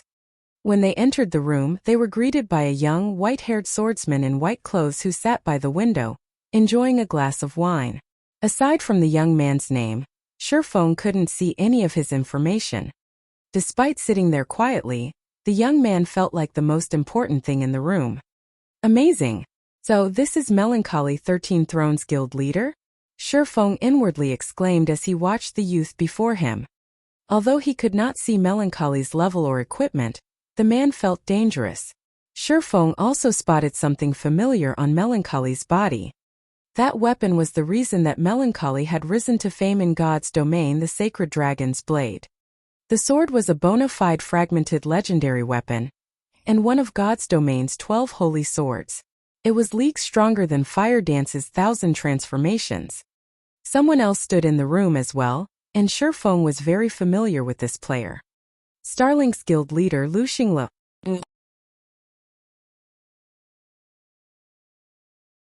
Chapter 22-14 Meeting Lu Xingluo again. Why is he here? Shi Feng could not help his surprise as he looked at Lu Xingluo. Lu Xingluo was an insufferable young master. Before entering God's domain, he most likely hadn't even been aware of the superpowers that existed in the virtual gaming world. Needless to say, he wouldn't have had any relations with the super guilds in the virtual gaming world, much less the guild leaders of super guilds. Shi Feng found it incredible that Lu Xingluo was acquainted with Melancholy. Melancholy was extremely secretive with his movements, let alone someone like Lu Xingluo. Even the guild leaders of other super guilds had a very difficult time meeting with him. Although Lu Xingluo was the heir of the Starling Corporation, he did not actually hold much authority. In comparison, Melancholy had direct control over 13 Thrones. Not only was 13 Thrones itself a major corporation, but the guild also received the full support of multiple major corporations. Melancholy was someone with true power, someone leagues above Lu Xingluo. Comparing Lu Xingluo with Melancholy was akin to standing a child beside an adult. Even if the child was dressed luxuriously, a child was still a child. Moreover, Starlink had always focused its development in the Dark Knight Empire, whereas 13 Thrones' development was in a far corner of the continent. The two guilds' bases of operations were extremely distant from each other, giving them no opportunity to come into contact. Now, however, Xingluo was actually sitting in the same room as Melancholy. Shifeng found this situation truly surprising. Meanwhile, the originally calm atmosphere inside the room suddenly became tense with Shifeng's appearance, as Xingluo started glaring at him hatefully. However, similar to Shifeng, Xingluo was also surprised to see him here. In Xingluo's opinion, Shifeng was merely the guild leader of Zero Wing. Even if Shifeng was strong, the man was just a slightly stronger ant. He and Shifeng stood on entirely different levels. Although Zero Wing currently possessed the ability to provoke superpowers, that was merely due to Stone Forest City's existence. The number of experts in Zero Wing was extremely low. The guild itself did not have any noteworthy strength at all. Once Stone Forest City's advantages disappeared, Zero Wing's days would be numbered. Now, however, Shifeng had actually appeared in this venue. Meanwhile, when Melancholy looked at Shifeng, surprise briefly flashed in his eyes. However, he quickly calmed himself and took the initiative to greet Shifeng. Guild leader Black Flame, please sit. What's going on here? Xingluo was further confused when he saw Melancholy greeting Shifeng first. Previously, when he had been conversing with Melancholy, the latter had consistently maintained an indifferent attitude. On the other hand, Melancholy's attitude toward Shifeng actually contained a trace of friendliness. Since Melancholy had taken the initiative to greet him, Shifeng responded with a nod and went straight to business, asking, "Guild leader Melancholy, may I know your reason for calling me here?" "Just like Happy Art has said, you really are a straightforward person," Melancholy said, chuckling. He then pointed at the city outside the window and asked, "Guild leader Black Flame, may I know your thoughts on Dragonheart City?" "A sacred land for commerce," Shifeng answered after pondering the matter.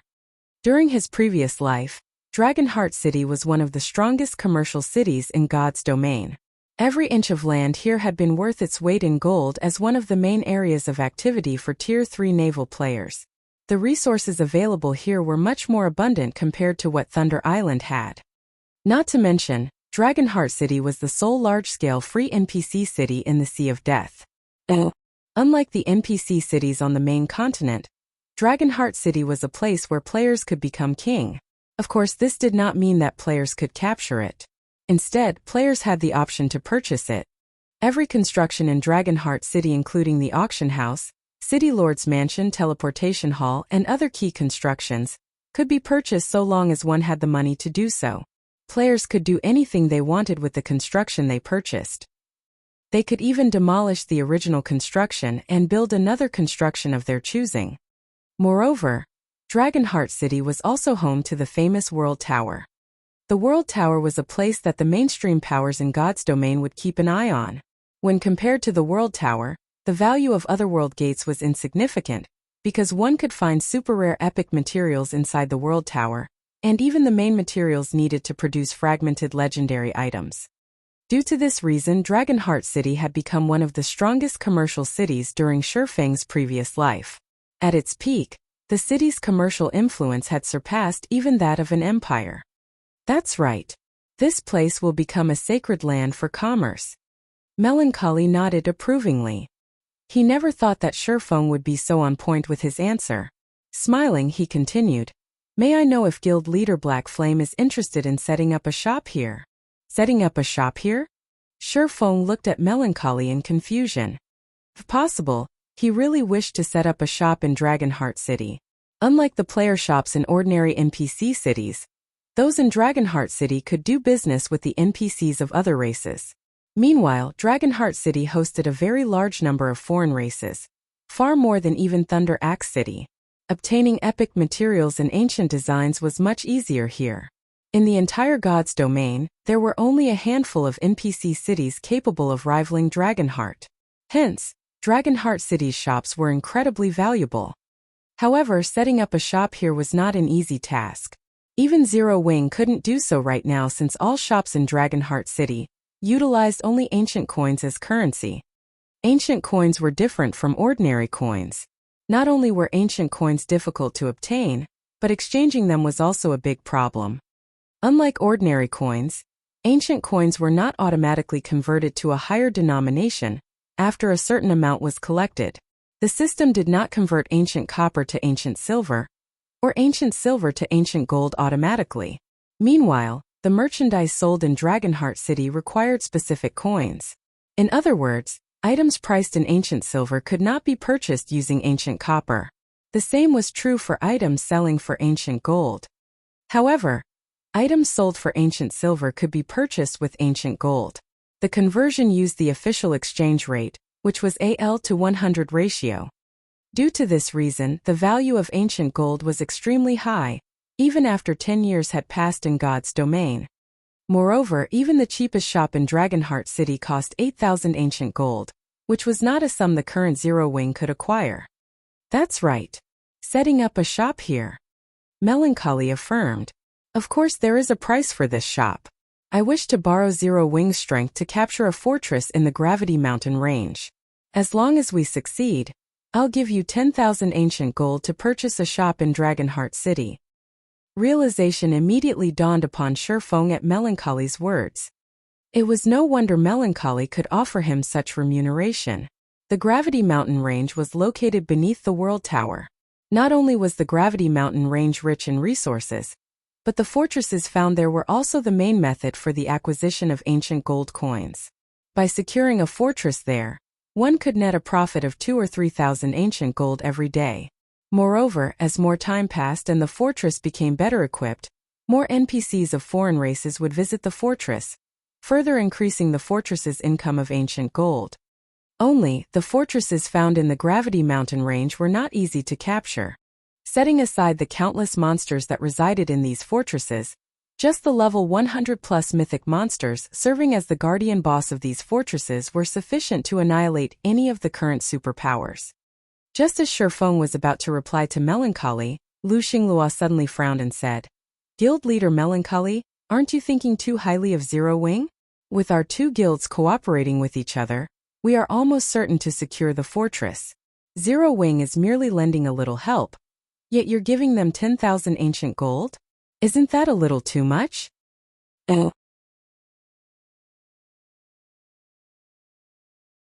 Chapter 22:15 You're not fit.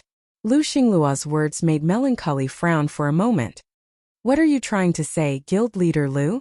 Melancholy asked coldly. He had long since known about the feud between Starlink and Zero Wing. However, as a guild leader, he had to prioritize profits above all. There were no eternal enemies, only eternal profits, which was also why he had invited Shifeng over for a negotiation. Not only did Shifeng himself possess the ability to summon the powerful Thunder Eagle, but Zero Wing's combat puppets and tanks were also very suitable for siege battles. The matter regarding the Gravity Mountain Range's fortress was of utmost importance. Although 13 Thrones and Starlink already had an 80% chance of securing the fortress they were aiming for, having a little more insurance would never hurt. Melancholy had never imagined that Xingluo would throw a tantrum over such an important matter. If not for the great personage backing Xingluo, as well as Starlink indeed having the strength to deal with the monsters inside the fortress and its territory being very far away from 13 Thrones territory, Melancholy wouldn't have bothered cooperating with Xingluo at all. 1,000 ancient gold should be more than enough. After all, Zero Wing will only play the role of a spectator. Countless other guilds would be willing to accept 1,000 ancient gold to take on such a role, Xingluo said, chuckling as he glanced at Shifeng. "Don't you think so as well, Guild Leader Black Flame?" You, Happy Art, who stood at a corner of the room, could not help gnashing her teeth in anger at Xingluo's words. Shifeng was her guild leader's guest. Yet Xingluo was speaking as if he was the one presiding over this business transaction. He was showing 13 Thrones no respect whatsoever. She had personally witnessed Shifeng's strength. The Thunder Eagle's combat power would definitely increase 13 Thrones' chances of securing the fortress in the Gravity Mountain range. Moreover, she knew what kind of remuneration Samsara had paid Shifeng. That was several dozen bottles of S-rank nutrient fluid they were talking about, something one could not buy even if they had the money to do so. Although an individual's combat power would indeed have a limited effect in a siege battle, if it became public that 13 Thrones was offering to hire Shifeng at a price lower than Samsara's, 13 Thrones would definitely be the butt of everyone's jokes. However, before Happy Art could say anything, Shifeng preempted her, smiling and saying, "What guild leader Lu said is indeed correct. It would be very wonderful if a guild could receive 1,000 ancient gold just for spectating. Only, I wonder how much a guild that can't even beat a spectating guild should receive?" Shifeng was well aware of Melancholy's habit of developing partners. Meanwhile, it was quite obvious that Lu Xingluo had grasped this point as well. If Zero Wing partnered up with 13 Thrones this time, the relationship between the two guilds would undoubtedly become stronger. Meanwhile, 13 Thrones was in existence far above super first-rate guilds like the Dragon Phoenix Pavilion and Unyielding Soul. If Zero Wing received 13 Thrones support, Starlink would definitely have plenty of trouble dealing with Zero Wing in the future. Knowing this, Lu Xingluo naturally couldn't allow the partnership between Zero Wing and 13 Thrones to succeed, even if it meant earning Melancholy's dislike. Not to mention, Melancholy's goal was profits. The man wouldn't dismiss 13 Thrones' partnership with Starlink just because of a little dislike. Hence, Shifeng couldn't allow Lu Xingluo to have his way. Moreover, securing a shop in Dragonheart City was a great temptation. Although the value of Dragonheart City's shops was nowhere close to the value of the Gravity Mountain Range's fortresses, the shops were still one of the main avenues of earning ancient gold. However, Zero Wing would need a lot of time to collect enough ancient gold to purchase a shop in Dragonheart City. During this period, Zero Wing would lose out on many opportunities. If it could receive some startup funds from 13 Thrones, earning ancient gold would become much easier later on. Upon hearing Shifeng's words, Happy Art silently snickered.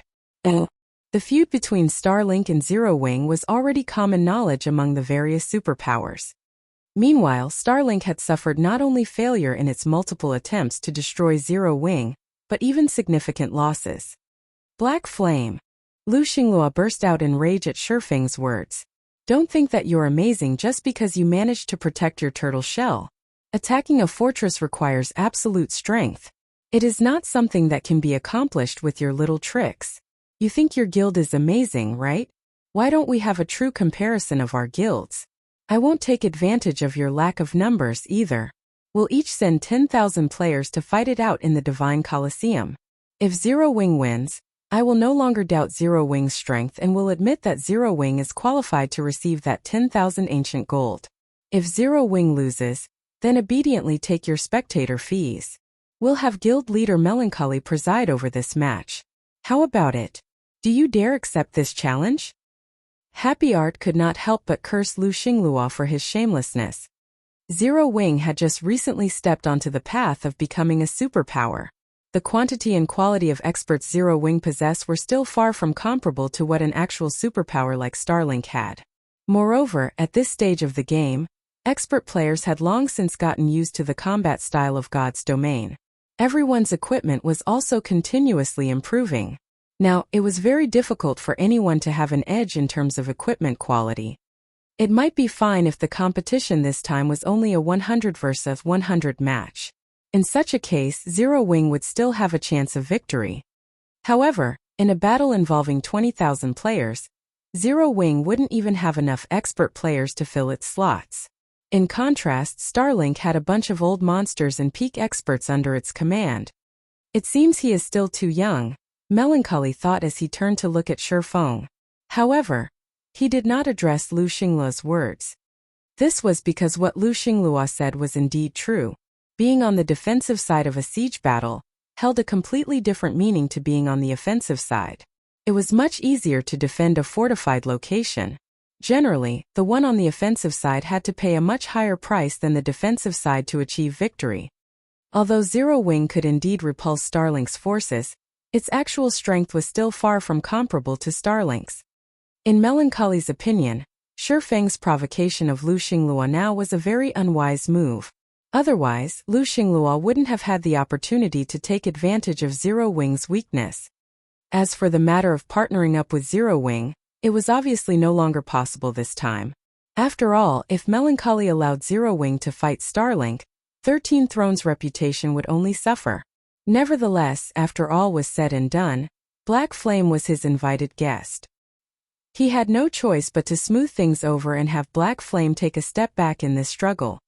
However, just as Melancholy was about to speak up, Shifeng looked at Lu Xingluo and replied calmly, "Whether Zero Wing is qualified or not is not up to you to decide, Guild Leader Lu. Moreover, you're not fit to do so either. Since Guild Leader Lu wishes for a fight, let's just fight. Only I wonder, what do you plan to do if you lose, Guild Leader Lu?" Is he insane? Surprise flashed across Melancholy's face when he heard Shifeng's reply.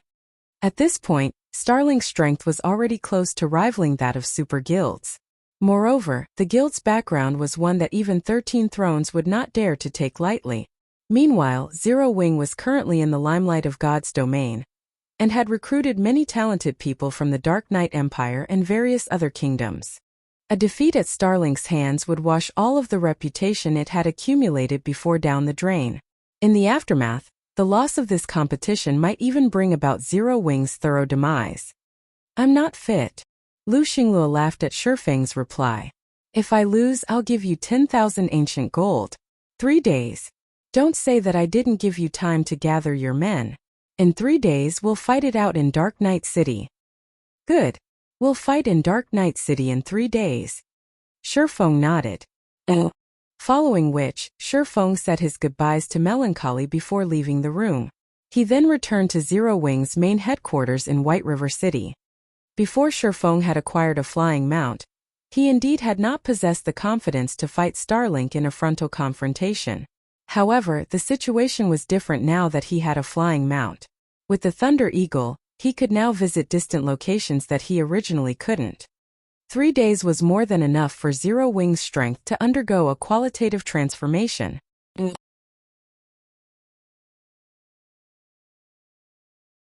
Chapter 22-16 Emergence of Talents. Star Moon Kingdom, White River City. As soon as Shifeng walked out of the guild residence's teleportation area, he noticed that the guild hall was crowded with players. The bars and restaurants set up there, in particular, were packed with chatting players, the majority of them talking about their recent harvests. When they saw Shifeng walking out of the teleportation area, they fell silent. In the next moment, however, everyone went into an uproar. "Guild leader! It's the guild leader!" The guild leader actually came to White River City's residence. The guild members present were all excited to see Shifeng, and everyone started greeting him. To Zero Wing's members, their guild leader was a true legend. Not only was he Star Moon Kingdom's #1 expert, but he had also personally established Zero Wing and developed it into the kingdom's #1 guild. Now, Zero Wing was even being recognized as a pseudo-super first-rate guild, and it was only a matter of time before it became a real one. Nowadays, Zero Wing was the most famous guild in Star Moon Kingdom and the neighboring kingdoms and empires.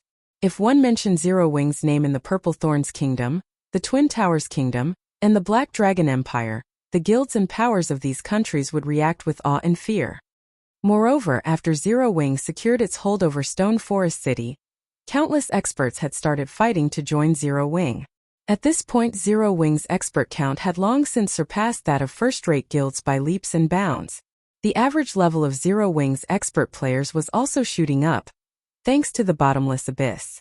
Due to these positive developments, the guild was also making rapid progress in team dungeons, and its inventory of weapons, equipment, and resources had expanded considerably.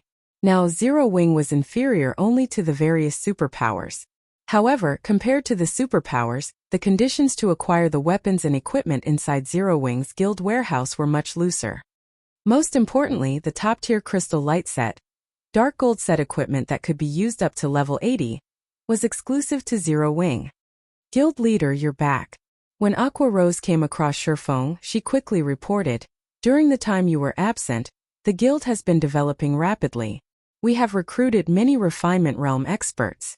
After including the Lost Town special training and the complete Refinement Realm legacy we obtained, we now have 86 Refinement Realm experts. The S-rank nutrient fluids you brought back also allowed quite a few of us to break through. Now we have 7 Flowing Water Realm experts in the guild." When Aqua Rose spoke, her voice bubbled with excitement. Refinement Realm experts were far stronger than ordinary experts. Although God's domain provided the perfect environment and tools for players to train themselves, the number of experts capable of reaching the Refinement Realm standard was still extremely low. At this stage of the game, even first-rate guilds had only a handful of Refinement Realm experts, much less Flowing Water Realm experts. Logically, even if Zero Wing had the support of all these tools, it shouldn't have many people reaching the Refinement Realm and Flowing Water Realm. Hence, Aqua Rose found this outcome truly unbelievable. Now, after including the Domain Realm expert Yen Tianqing and Void Realm expert Yiluofei, Zero Wing possessed a considerably dazzling array of experts. Although the overall strength of Zero Wing's top-tier combatants currently could not rival that of superpowers, the guild had already gained a portion of the strength necessary to face superpowers in a frontal confrontation. We already have so many Refinement Realm experts? Shifeng was also surprised by this outcome. He had been gone for only 2 weeks or so. Before he left, the guild had only a little over 30 Refinement Realm experts. Now that number had actually more than doubled. Zero Wing's rate of improvement was simply terrifying. This is mostly thanks to our guild being at its peak. Previously, many members had been stuck at the half-step Refinement Realm standard. Now that we have the Bottomless Abyss and a complete Refinement Realm legacy, many finally managed to cross the threshold. In addition, this growth spurt isn't over yet. I believe that in a few more days, the number of Refinement Realm experts our guild has will increase to 100, Aqua Rose said confidently. At that time, our dungeon raiding and map exploration ability will not lose out to those superpowers anymore. As long as Zero Wing had 100 Refinement Realm experts, it could form 100-man teams to raid the truly top-tier dungeons and even explore the Bottomless Abyss's second floor. Raiding powerful field bosses wouldn't be a problem anymore either. Now, Zero Wing could also take advantage of the resources the various superpowers had been monopolizing all this time. No, we have enough already, Shifeng said, chuckling. Have everyone gather. I'm forming a 100-man exploration team. Zero Wing's development speed truly exceeded his expectations. Originally, he thought that he would have to wait another month or two before the guild would have so many Refinement Realm experts. Now he was even more confident of defeating Starlink in the upcoming competition. Exploration. Aqua Rose fell into a daze momentarily when she heard Shifeng's words. However, she quickly snapped out of it and said excitedly, "Wonderful. I'll contact them immediately." Zero Wing's members had been eagerly awaiting the day when they could explore high-level maps. Previously, they could only watch as the various superpowers explored these maps and collected all sorts of top-tier equipment and treasures. Although Zero Wing had the crystal light set, after all was said and done, the set equipment was useful only to plate armor classes. The equipment standards of Zero Wing's cloth and leather armor classes were still far from comparable to that of the superpowers. Zero Wing also did not possess as many powerful tools as the superpowers. After merely 30 minutes, all the players Aqua Rose contacted had gathered in White River City's Guild Hall. Of the assembled players, the majority were at level 75, and even the weakest piece of equipment on them was level 75 fine gold rank. This would definitely be considered top-tier equipment in the outside world, and even the main force members of first-rate guilds would envy these players. After all, most guild experts had just reached level 75 recently. Obtaining level 75 top-tier equipment was still incredibly difficult. Guild leader, which location are we going to explore? The Bottomless Abyss's second floor? Blackie asked when he saw the gathered players. He had been to the Bottomless Abyss's second floor before, and the drop rate of equipment and treasures there was on a whole new level compared to the first floor's drop rate. The quality of the loot was also much higher. Killing any random field boss would net level 75 dark gold equipment with absolute certainty.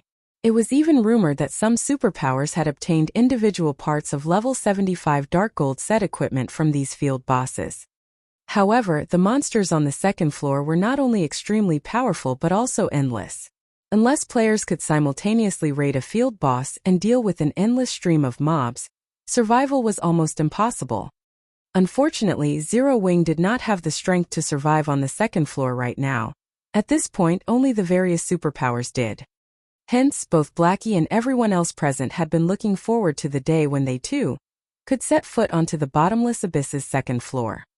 "No, we're not going to the Bottomless Abyss," Shifeng said, shaking his head. Smiling, he continued, "We're going to the level 100 neutral map, the Endless Desert." Level 100 was a major turning point in God's domain. The changes didn't apply to just players and monsters but also maps. It was no exaggeration to say that the resources contained in pre-100 maps and post-100 maps were as different as heaven and earth. The amount of EXP monsters provided, in particular, was a whole magnitude more. Meanwhile, the Endless Desert was a vast desert located in the abandoned land in the main continent of God's domain.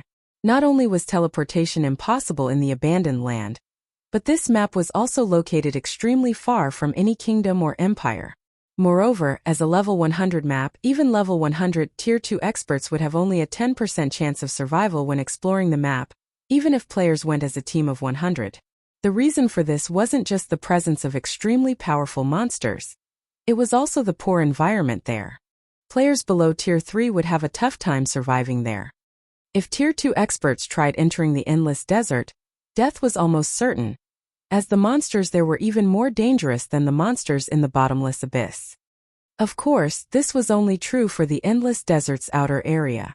The inner area was much safer in comparison. In the past, after mainstream players' levels exceeded 100, many large guilds would frequently power level their low-level members in the Endless Desert's inner area.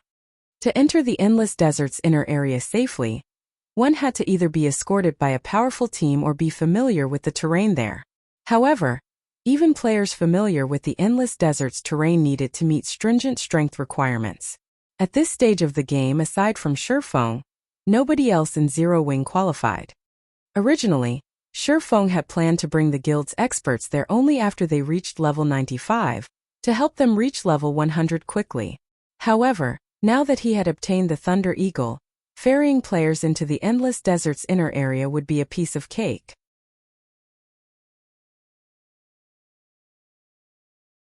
Chapter 22:17 Abandoned Land.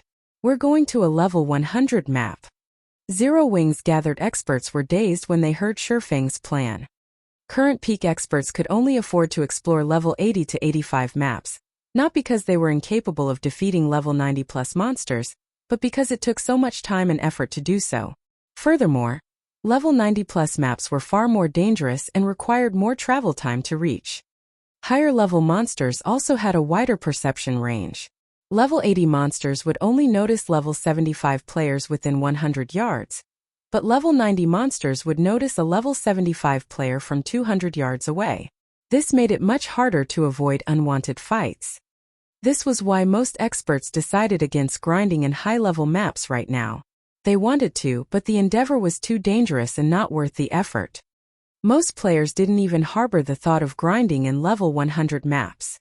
Guild leader were not even level 80 yet. Won't exploring a level 100 map be a little too risky? Yin Tianqing worriedly asked. The various superpowers have already made more progress in exploring the bottomless abyss than our teams. If we take off to explore a level 100 map, I'm afraid that they'll only widen the gap between us. Yin Tianqing knew that these players were experts among experts, and only the various superpowers would be capable of forming such a powerful 100-man team, but it was too risky to explore a level 100 map. In contrast, the bottomless abyss was perfect for players of their level. It was the best leveling spot for them right now. Everyone is a high enough level already. Shifeng understood Yin Tianqing's concerns. Chuckling, he said, moreover, the area we're going to isn't inferior to the bottomless abyss in the least.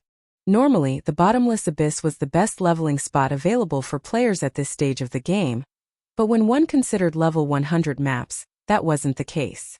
Moreover, there were more than 10 superpowers within the bottomless abyss right now, and competition within the dungeon was intense. In comparison, no one currently occupied the Endless Desert. The team of experts couldn't help their excitement when they heard Shifeng's insistence. They all trusted his word, and since he was so confident, the map they were heading to definitely offered better resources than the heavily contested bottomless abyss. However, quite a few players were still concerned about the expedition. They were, after all, talking about a level 100 map. The monsters in the area would be the same level at the very least. Even if they wore equipment with the ignore levels mechanic, they could, at most, ignore 10 or so levels. They would still have to cope with more than 10 levels of suppression. But Shifeng disregarded his team's concerns and led his players to White River City's teleportation hall. He instructed them to travel to the closest teleportation point to the abandoned land. With each person spending a little over 11 gold in teleportation fees, the 100-man team had spent more than 1,000 gold. Even large guilds would ache over the expense. Once they arrived in a remote town, Shifeng sent everyone to Precipice Valley, a map that bordered the abandoned land with his 7 luminaries ring spatial gate. The team only reached their destination after 4 teleportations. Precipice Valley was a level 80 map, relatively high-leveled for current players. Only superpowers expert teams or first-rate guilds' main forces could survive here. However, since the valley was so far from civilization, players weren't willing to visit the map. As Zero Wings members stood before the Precipice Valley's Great Precipice, their expressions darkened. Then all felt an intimidating aura from atop the 1,000-meter-tall cliff. A visible layer of deadly energy enveloped the crag. They felt a stinging pain, even from so far away, as if something were sapping their strength. After a moment, every Zero Wing member was overwhelmed with an intense hunger. They started to shiver as if they had been starved for too long. Crap! What is this place? Blackie couldn't help the threat of fear he felt as he stared up at the great precipice. Guild leader, we're not really going in there, are we? This was the first time he had felt death linger around him so intensely. If he felt like this as he just stood before the great precipice, he didn't even want to imagine how he'd feel once he moved beyond it. The environment alone was likely more than enough to kill him. This precipice is special. It has an extremely powerful suppression force. I doubt ordinary Tier 2 experts would survive the climb, Gentle Snow commented, surprised as she rested her hand against the steep stone side. She hadn't thought that Shifeng would bring them to such a place. She possessed a piece of fragmented legendary equipment and a peak legacy. Her basic attributes were among the best in God's domain right now, yet even she found the idea of climbing this rock face daunting. One could easily imagine the outcome other Tier 2 experts would face if they tried to climb the precipice. That's right. Tier 2 experts have no hope of climbing this cliffside. Anyone who tries will likely fall and die before they reach the halfway point. Shifeng agreed, nodding. This was the boundary that separated the abandoned land from the outside world. Players couldn't simply enter the abandoned land's outer region on a whim. Chuckling, Shifeng continued, however, we don't need to climb up it.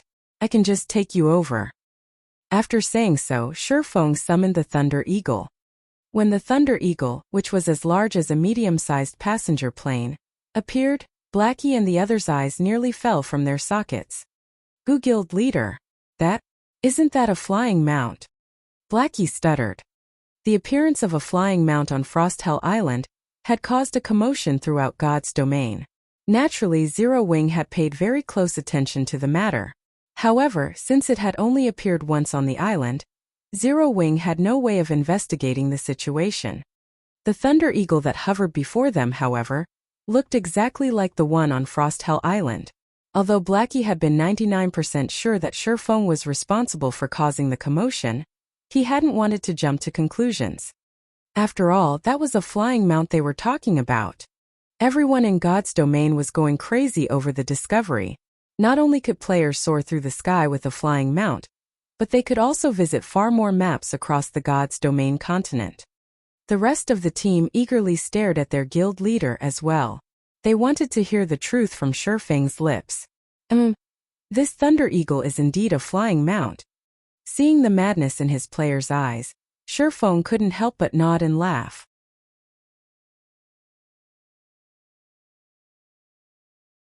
Chapter 22:18 Frightening EXP.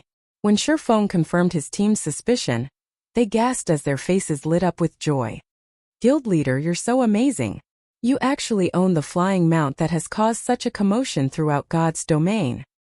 So this is a flying mount. Guild leader, why didn't you tell us earlier? Even as Aqua Rose and the others bombarded Shifeng with questions, they were a little upset that he had hidden the Thunder Eagle from them, only telling them now. Yet, despite their irritation, they couldn't help but rejoice over the fact that their guild leader owned the majestic Thunder Eagle. It was the first known flying mount in God's domain. If news of this spread, even more experts would swarm to the guild's residences to join Zero Wing. Flying mounts were many times rarer than land mounts, and even the most powerful experts would have to get lucky to acquire one. The best way to secure a flying mount was to join a guild that already had one. Naturally, that meant that Zero Wing was Expert's best option as the first guild to obtain a flying mount. Their guild would have more of an advantage when acquiring such mounts. Of course, they had to keep this information contained for as long as possible. Once the various superpowers found out, they would target Zero Wing with even greater ferocity. I'm sure you've all realized the benefits of having a flying mount already. They are difficult to come by, but if any of you pass the Extraordinary Tower's second floor, I'll reward you with one of your own, Shifeng said, smiling as he saw the desire flash in everyone's eyes.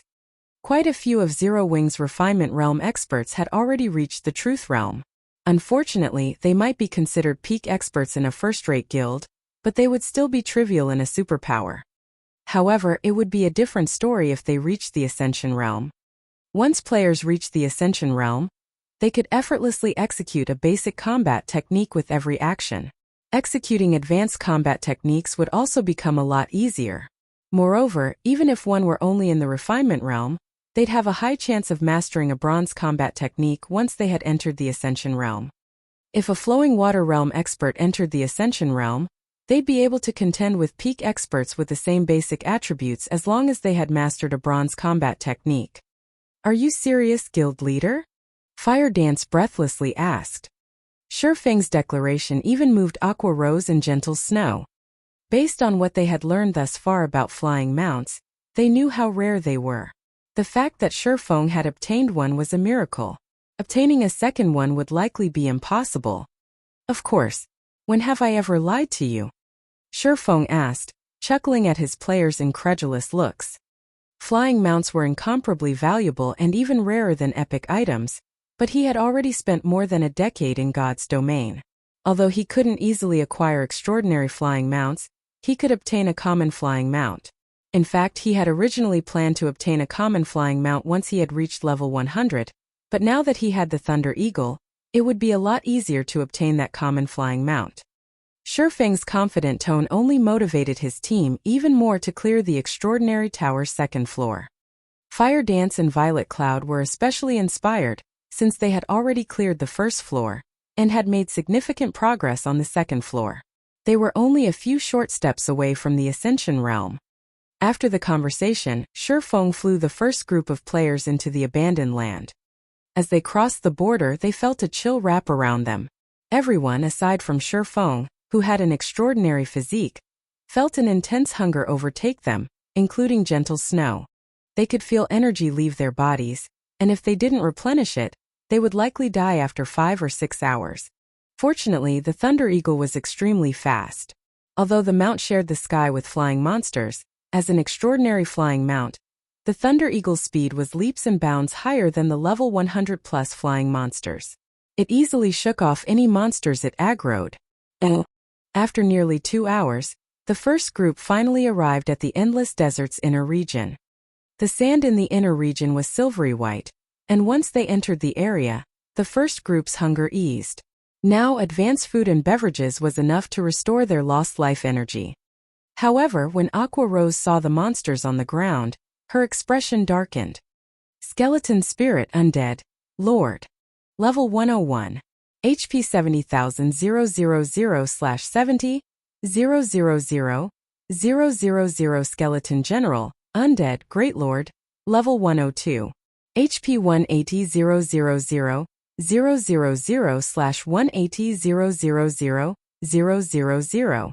So, these monsters are over level 100? Yin Tianqing frowned as he gazed at the monsters below.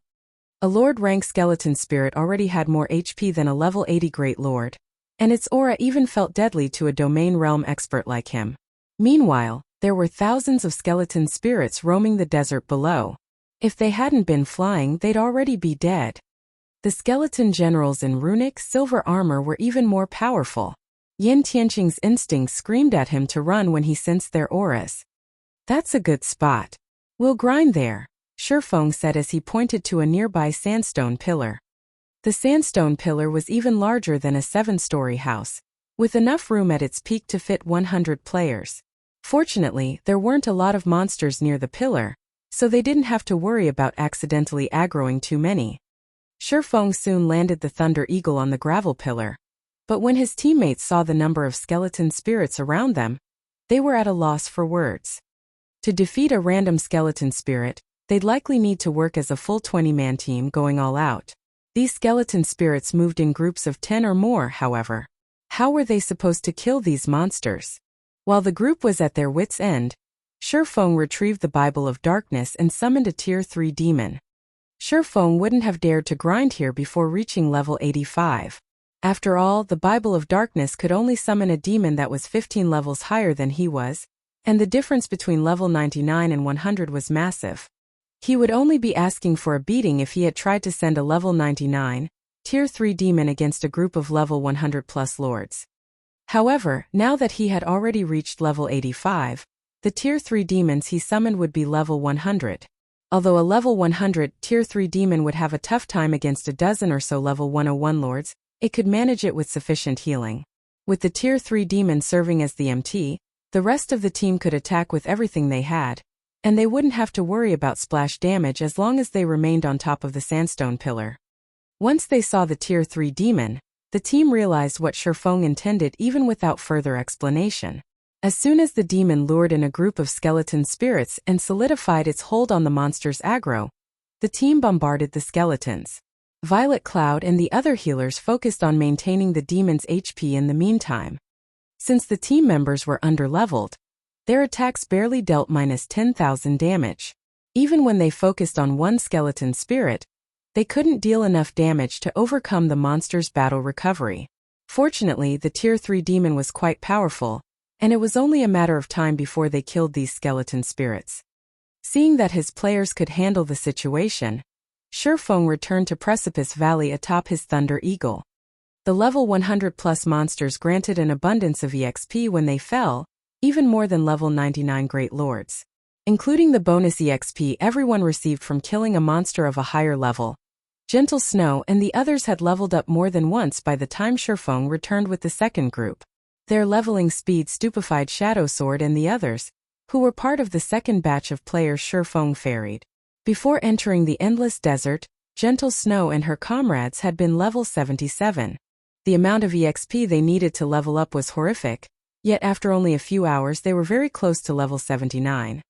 By the time Shifeng had ferried the entire 100-man team, Gentle Snow and the rest of the first group had reached level 80.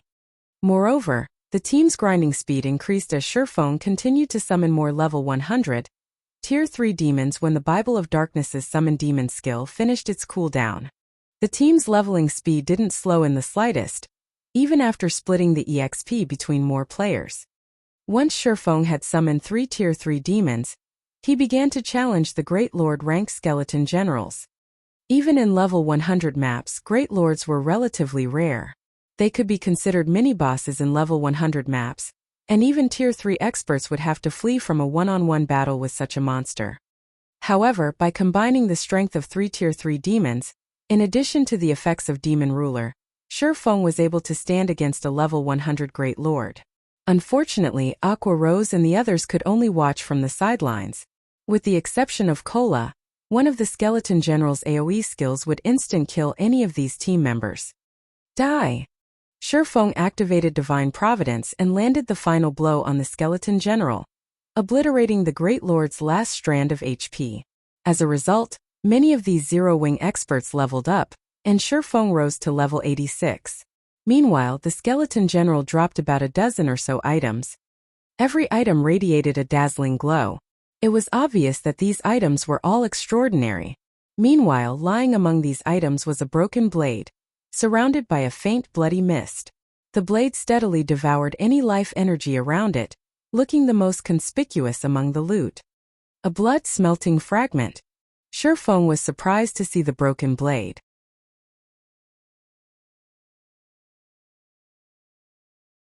Chapter 22-19 Level 100 Secret Forging Design. Blood-smelting fragment. Everyone grew curious, shifting their focus to the broken blade on the ground, when they noticed Shifeng's surprise. At a glance, it was obvious that this broken blade was extraordinary, but their guild leader didn't usually seem shocked, even when an epic item dropped. This is interesting. We'll prioritize the skeleton generals from now on, Shifeng said as he collected the blood-smelting fragment. Guild leader, is that thing valuable? Aqua Rose could not help but ask. She had already inspected the blood-smelting fragment's attribute panel, discovering that it was only a common item. Blood-smelting fragment, common rank item, a shattered fragment of a weapon, containing a mysterious energy that absorbs the life energy around it. Although the introductory text mentioned some sort of mysterious energy, the blood-smelting fragment was just junk. It didn't have a use, at most it could be a collection item. It's extremely valuable. Even the value of all the other items combined don't come close, Shifeng said, smiling. You shouldn't look down on it just because it is a common item. Even master forgers would go crazy to get their hands on this. An item that master forgers would go crazy for? Aqua Rose grew even more confused. The blood-smelting fragment was only a common item. What relation did it have to master forgers? That's right. There is a chance to extract secret forging designs from this thing, Shifeng explained. As long as we collect enough fragments, we could even extract advanced secret forging designs. What? Extracting secret forging designs? Aqua Rose exclaimed. Nowadays, subclasses were becoming more important in God's domain. Yet among the various subclasses, the forger subclass stood out. A forger with secret forging designs was treated far differently than those without, enjoying a much higher status. Secret forging designs couldn't be copied, and the items produced possessed extraordinary effects. Take Shifeng's mana armor kit, for example. Among the many armor kit designs found in God's domain, none could compare to the mana armor kit. Shifeng's secret forging design was also the reason that Zero Wing had acquired so many advantages over its competition. One could easily imagine how valuable the blood-smelting fragment was if it truly were possible to extract a secret forging design from it. It was no wonder why Shifeng had been so surprised. Hearing the conversation between Shifeng and Aqua Rose, realization dawned on the rest of the team. Their faces lit up with excitement and anticipation. Shifeng simply chuckled when he saw his teammates' reactions. He didn't bother to explain further, instructing everyone to continue grinding skeleton spirits and generals. The secret forging designs that could be extracted from the blood-smelting fragment were not as simple as everyone assumed. The items one could produce with these designs would even be a great help to level 100+ players. They were on an entirely different level than the secret forging designs players had found thus far. Furthermore, there was the chance of extracting an advanced secret forging design. In the past, any forger that had learned an advanced secret forging design had been treated as well as Grandmaster forgers, even within the various superpowers. It didn't matter if said forger was only a master forger. This was because, in God's domain, the stronger players became, the less helpful external items would be. However, that was not the case for items produced with an advanced secret forging design. These items would even be useful to Tier 5 players, which were considered upper echelon level experts in the various superpowers, not to mention Tier 3 players. The fact that the skeleton generals had a chance of dropping the blood-smelting fragment completely exceeded Shifeng's expectations. Normally, only monsters near the Abandoned Lands core had a chance of dropping these fragments, but not even Tier 3 players could survive in the area. Now that he knew he could collect blood-smelting fragments from the skeleton generals, he had to go all out in hunting them down and collecting as many as he could. That way, he would have a much greater chance of extracting a secret forging design or an advanced secret forging design. The designs within the blood-smelting fragments had been created by the God of War, and every one of these designs would help a master forger create an unbelievable item. It was even rumored that the items could even allow Tier 4 players or below to challenge opponents that were one tier higher.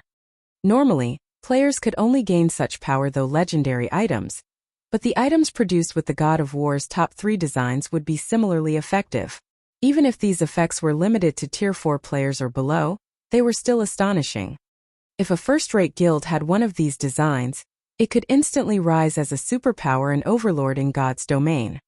Following Shifeng's lead, the team went into a frenzy as they searched for and hunted skeleton generals. Fortunately, nobody else had come to explore the endless desert yet, so despite being mini-bosses, skeleton generals were quite common. The skeleton spirits in the way were the only problem, but Zero Wings members didn't mind slaying them. With Shifeng's 3 Tier 3 demons, these skeleton spirits didn't present much of a challenge. They were little more than walking EXP. In addition, the team members activated their berserk skills from time to time, ramping up the team's overall DPS. Most importantly, as Shifeng continued to level up, his demons grew stronger. Occasionally, Shifeng would spend some magic crystals to activate Miniature World and Ring of Brilliance to speed up the grinding process, as well. After just 2 short days, every member of the team had risen to level 87. They couldn't help their desire to stay here forever after witnessing their leveling speed. As for Shifeng, he had reached level 90. If he made his level public, the various superpowers would likely faint with anger. Most of the various superpowers peak experts were still far from level 80, yet Shifeng had reached level 90 so quickly. Even if he only wore level 90 mysterious iron equipment, his basic attributes would be leagues higher than those peak experts. Sure enough, everyone's leveling speed is slowing down, Shifeng thought to himself as he killed another skeleton general and saw the change to his experience bar. He recognized that it was impossible to get his team members to level 90 before the competition. If he could get Aqua Rose and the others to level 90 and gear them out with epic equipment and level reduction gemstones, they could all use level 100 items. Starlink would then have to beg for mercy. Guild leader. Another blood-smelting fragment has dropped, Fire Dance joyfully announced as she snatched up a broken blade from the pile of loot the skeleton general had dropped and handed it to Shifeng. Another one?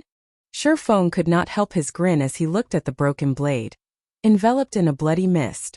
With this, we finally have 10 fragments. Over the past 2 days, they had hunted down skeleton spirits and generals non-stop.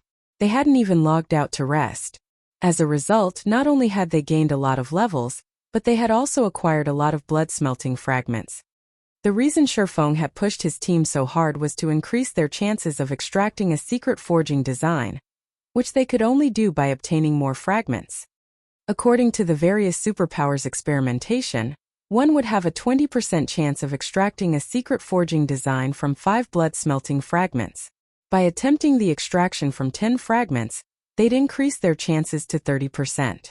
With 10 fragments, they also had a small chance of obtaining an advanced secret forging design.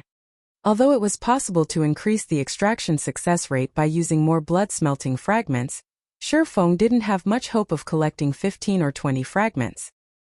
He had discovered that only the skeleton general's first spawn had a high chance of dropping blood-smelting fragments, and once they spawned a second time, they wouldn't drop a fragment at all.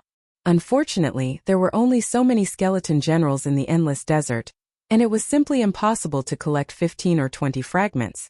He felt fortunate already to collect 10 fragments. Please let it be a success. Shifeng prayed as he activated Divine Providence. Although he wasn't sure whether Divine Providence would be of any help, he couldn't care less. He needed all the help he could get. After activating Divine Providence, Shifeng used Mental Extraction, a skill unique to Master Forgers, on the blood-smelting fragments.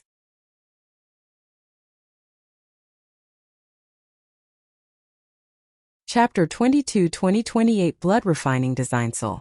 Under Shifeng's control, the 10 blood refining fragments floated into the air and stopped, suspended. The bloody mist grew denser, and a short moment later, it flowed away from the fragments and toward Shifeng. At the same time, the 10 fragments visibly disintegrated. After 5 seconds, all 10 blood refining fragments had turned into dust, and the bloody mist that lingered around Shifeng formed a 3-fold magic array. Wonderful! It succeeded. Shifeng rejoiced as he watched the magic array manifest. Each subsequent layer of the 3-fold magic array was more complex than the last. The first layer was already 3 times more complex than an intermediate magic array, and each subsequent array contained more power. Despite the 3 magic arrays manifesting with completely different sets of runes, all 3 felt united and whole. Not long after the 3-fold magic array completed, a streak of bloody light shot from the array and into Shifeng's brain. Suddenly, line after line of information swam in Shifeng's brain. Casting Goldstone Design. One of the God of War's 28 blood refining designs. The forged lava stone can be merged with the user's main weapon, and liberate the weapon's potential. The greater one's mastery with the design, the stronger the casting goldstone's effects will be. I struck gold. Shifeng was elated as he took a rough glance at the information. Although he only received a basic blood refining design, not an advanced one, it was the extremely rare casting design. In God's domain, forgers fell into 3 categories. The first type focused on weapons and equipment. The second type focused on support items, such as armor kits and whetstones. The third type focused on items that strengthened existing weapons and equipment, such as combat devices. Among the 3, the third category's designs were the rarest. Moreover, most strengthening items were temporary, so they tended to be the least valuable of forgers' products. However, the third category forgers were the most popular among the various superpowers. Strengthening items were easier to produce, had higher production rates, and shorter production times than items from the other categories. This made mass-producing these items possible. During Shifeng's previous life, any forger that successfully learned a secret forging design from this category would be treated like a god by the various major powers. Although the blood refining designs only belonged to the second or third category, there had been less than a handful of players who had learned these third category designs during Shifeng's previous life. Shifeng had never thought that he would acquire a third category blood refining design in this life. After a brief, excited moment, Shifeng earnestly inspected the casting goldstone's details. The moment he did, however, he was astonished. It's no wonder why the various superpowers and forgers went mad over the 3 great advanced blood refining designs back then. If the casting goldstone is already this powerful, those advanced designs items can allow players to transcend tiers.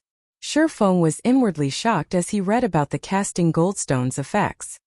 Although the casting goldstone could only strengthen players' main weapon, it was not limited to metallic weapons. It could also be used on wood or crystal weapons like staves and bows. Moreover, the strengthening effects were permanent. This category's forged items shouldn't be capable of such a thing, but the god of war had made the impossible possible. The casting goldstone could accomplish the feat because it didn't strengthen the weapon itself. Instead, it reinforced the connection between the weapon and its wielder, giving the player a portion of the weapon's strength. The amount of the weapon's strength the user could access depended on the quality of the casting goldstone. The threefold magic array that had appeared before Shifeng was none other than the casting goldstone's core. To increase the forged casting goldstone's quality, one would have to increase their mastery of the threefold magic array. As long as one fully mastered the magic array, the casting goldstone could double up to a Tier 3 player's combat power. It would even be significantly helpful to Tier 4 players. The casting goldstone's only flaw was the required materials. Every material needed to produce the casting goldstone was incredibly rare and valuable, especially the magic molten gold. A single ingot currently costs 20 gold on the market. In total, each production attempt would cost 40 gold or so. With that kind of money, one could purchase a piece of level 70 fine gold equipment. It seems I'll have to research this blood refining design carefully. Shifeng could not help his grin as he looked at the casting goldstone design. He had still felt that the upcoming competition against Starlink would be quite difficult if he relied on Aqua Rose and the others. Starlink was no pushover after all. With the casting goldstone, however, he was no longer concerned. Ordinary powers might struggle to collect magic molten gold, but for Zero Wing it was a simple task. One word was all it would take for Zero Wing to acquire a stock of magic molten gold from the secret and candlelight chambers of commerce. Needless to say, he could acquire the rest of the required materials through the same routes. Thinking up to this point, Shifeng had everyone return to White River City and get some rest. They hadn't rested for the past 2 days, and Aqua Rose and the others still had plenty of responsibilities in Zero Wing to attend to. The team was a little disappointed that Shifeng dismissed their grinding session, but it was true that they needed to return to their tasks. Following which, everyone took out a guild transfer scroll and teleported to their respective bases of operations. Although most teleportation means were prohibited in the abandoned land, return scrolls and guild transfer scrolls were, fortunately, an exception. After Aqua Rose and the others left, Shifeng took out a return scroll and teleported to White River City. He intended to research the casting goldstones production method in the candlelight trading firm. When Shifeng returned, the city was as crowded as always. Only, far more guilds occupied the city now than before. As Shifeng walked through the city's business district, he saw players from several dozen guilds. Many were even from large guilds that were based in other kingdoms and empires. These guilds had gathered in White River City to visit the city's auction house. Since White River City's auction house was linked with the one in Stone Forest City, players could find rare items and equipment that only dropped in the Bottomless Abyss. The Bottomless Abyss was the current frontline in God's domain. Ordinary expert players coveted the items found in the regional dungeon.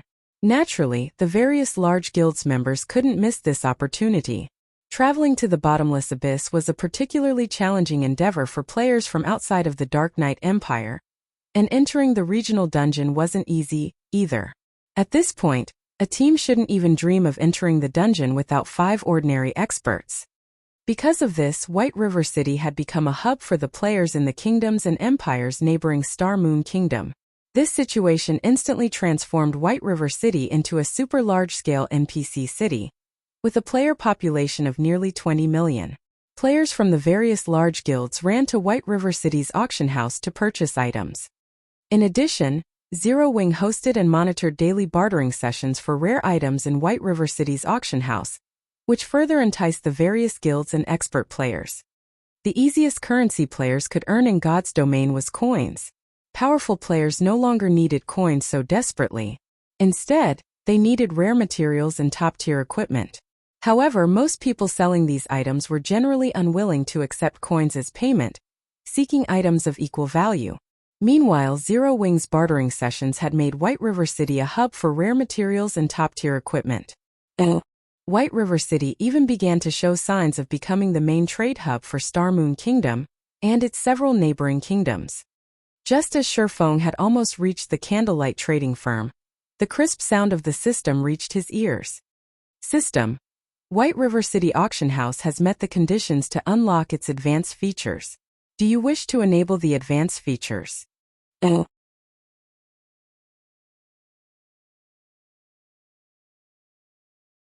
Chapter 22-21 Auction House's Advanced Features. The conditions have already been met? Shifeng stared at the system notification, shocked. NPC auction houses were unlike player-built auction houses. Like shops, they could be upgraded as long as they met the requirements. However, an auction house's requirements were stricter than a shop's. Not only did the auction house in question need a certain amount of daily traffic, but it also required a certain trade volume. Moreover, the auction house would have to maintain these conditions for some time to qualify for a promotion. NPC auction houses had only qualified for their promotions after players had reached past level 100 during Shifeng's previous life. Players could only enter auction houses' noble section after reaching that level and becoming a noble. NPC auction houses' noble sections were particularly attractive to players, and they only started to show their value after players reached level 100. After that, player-built auction houses didn't stand a chance against NPC auction houses. The noble section was the trading platform for NPC nobles. To put it simply, it was where NPC nobles sold their items, not players.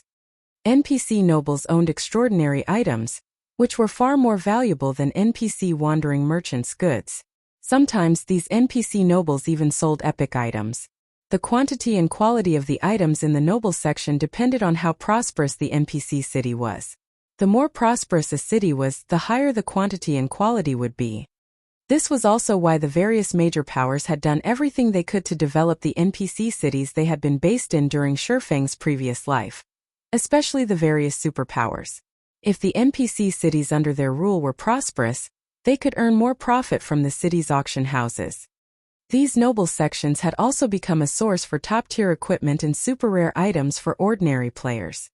Once the noble sections activated, God's Domain's players would truly become active. They would no longer limit themselves to a specific location. Every NPC auction house would have different items to offer. Although one auction house might not have the items players wanted, another might. Hence, players in the past had tried to visit as many NPC auction houses as possible, but to enter the noble sections, they had to earn a noble title in the city. This forced players to become more active in other cities, grinding for reputation points. The increased player activity in the past had also brought turmoil to God's domain. To secure more profit, the competition between the various major powers had intensified, and they had desperately developed the NPC cities under their rule. There were two methods to develop an NPC city. The first method increased the city's player population and commercial prosperity. The second required the power's players to complete city development quests, which players would only gain access to after reaching level 100. Level 100 was a massive turning point. During the lower levels, the main god system provided special treatment for players, but after level 100, players were on their own. This was especially true for the various major powers. After players reached level 100 and activated the city development quests, the various major powers had gone into a frenzy to complete these quests to develop their NPC cities and increase their player population as much as possible. However, every one of these city development quests required players to secure various resources from level 100 plus maps. Furthermore, players would clash with the dark forces, various kingdoms, and empires as they acquired some of these resources. This was when players started to influence the various kingdoms and empires in the truest sense. Because of this, it hadn't been unusual to see kingdoms and empires fall into ruin. The various major powers had loved to see this happen. When a kingdom or empire fell, the various major powers would gain the land and the ability to establish their own kingdoms and empires. This was also why Shattering was trying to prepare for the day players reached level 100. Once the many restrictions on players and monsters were gone, the various major powers would realize that the peace they had once known no longer existed. The various major powers and superpowers were dreaming if they thought they could continue as they had been once players reached level 100. NPC cities would fall, and all of a guild's investments would go to waste. There were only two methods to prevent such a situation. The first method was to upgrade their NPC cities. The second involved improving their own strength. Sure enough, there are many benefits to linking the auction house to a guild auction house so early. After giving the matter some thought, Shattering chuckled and chose to enable the White River City auction house's advanced features. He had worried that he wouldn't have enough time to prepare. Starlink had already established a foothold on Dragonheart Island and had mingled in the Gravity Mountain range for some time now. From a certain perspective, Dragonheart Island and the Gravity Mountain range had even better resources to offer than the Bottomless Abyss, especially Dragonheart Island. The island was tailored for players over level 100. However, that was no longer an issue since he had promoted White River City's auction house sooner than expected. Another system notification immediately rang in Shattring's ears. At the same time, the system interface for White River City's auction house appeared before him. System: the White River City auction house's advanced features have been enabled. Activating the auction house's first level 1 advanced features. There were two level 1 advanced features he could activate right now. The first was a level reduction feature. This feature would reduce the level requirement to enter the Noble section from 100 to 90. Activating this feature would cost 600,000 gold and 100,000 magic crystals. The second was the auction proxy feature. This feature gave a large-scale, player-owned 3-star shop the NPC consignment function. Activating this feature would cost 1 million gold and 150,000 magic crystals. Why are the prices so much higher than in the past? Shattering was speechless when he saw the costs. During his previous life, the level reduction feature had only cost 300,000 gold and 100,000 magic crystals to activate. As for the auction proxy feature, it had only cost 500,000 gold and 150,000 magic crystals. Now the gold cost had doubled.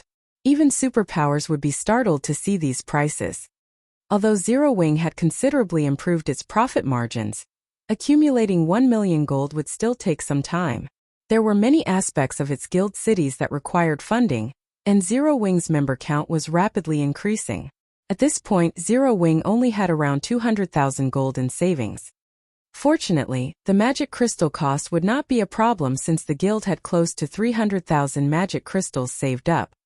But after a moment to consider the situation, Shattering didn't find these increased prices unacceptable. Mainstream players had yet to reach level 75, and the fact that White River City's auction house had gained access to its advanced features so soon was a huge advantage. The level reduction feature, for example, would attract far more players. Once players reached level 90, White River City's auction house would also become more popular than those in other cities. Furthermore, the auction proxy feature was no different than transforming a shop into a miniature auction house, one that could also sell NPCs' items. Even NPC commoners' items would interest players, and if the shop was popular enough, it could tempt NPC nobles to sell their items. Not only would this feature give the shop access to plenty of rare resources, but the shop would also have an absolute advantage over its competition. It seems I'll have to stop spending money for a while. Shifeng decided to have Aqua Rose reduce the guild's expenditures slightly. With this, Zero Wing would be able to activate both features after 10 or so days. With the auction house's matters settled, Shifeng entered the candlelight trading firm and began his research into the casting goldstone design. As one of the God of War's secret forging designs, the casting goldstone's production process was quite different from that of ordinary weapons and equipment. It was a combination of magic arrays and forging. Although master forgers generally researched magic arrays as well, they didn't typically specialize in the field since they only needed arrays as support for their creations. However, the complexity of the threefold magic array that served as the casting goldstone's core was simply absurd. The first layer was already 3 times as complex as an intermediate magic array. Even though Shifeng was an advanced magician, mastering this threefold magic array would be a challenge.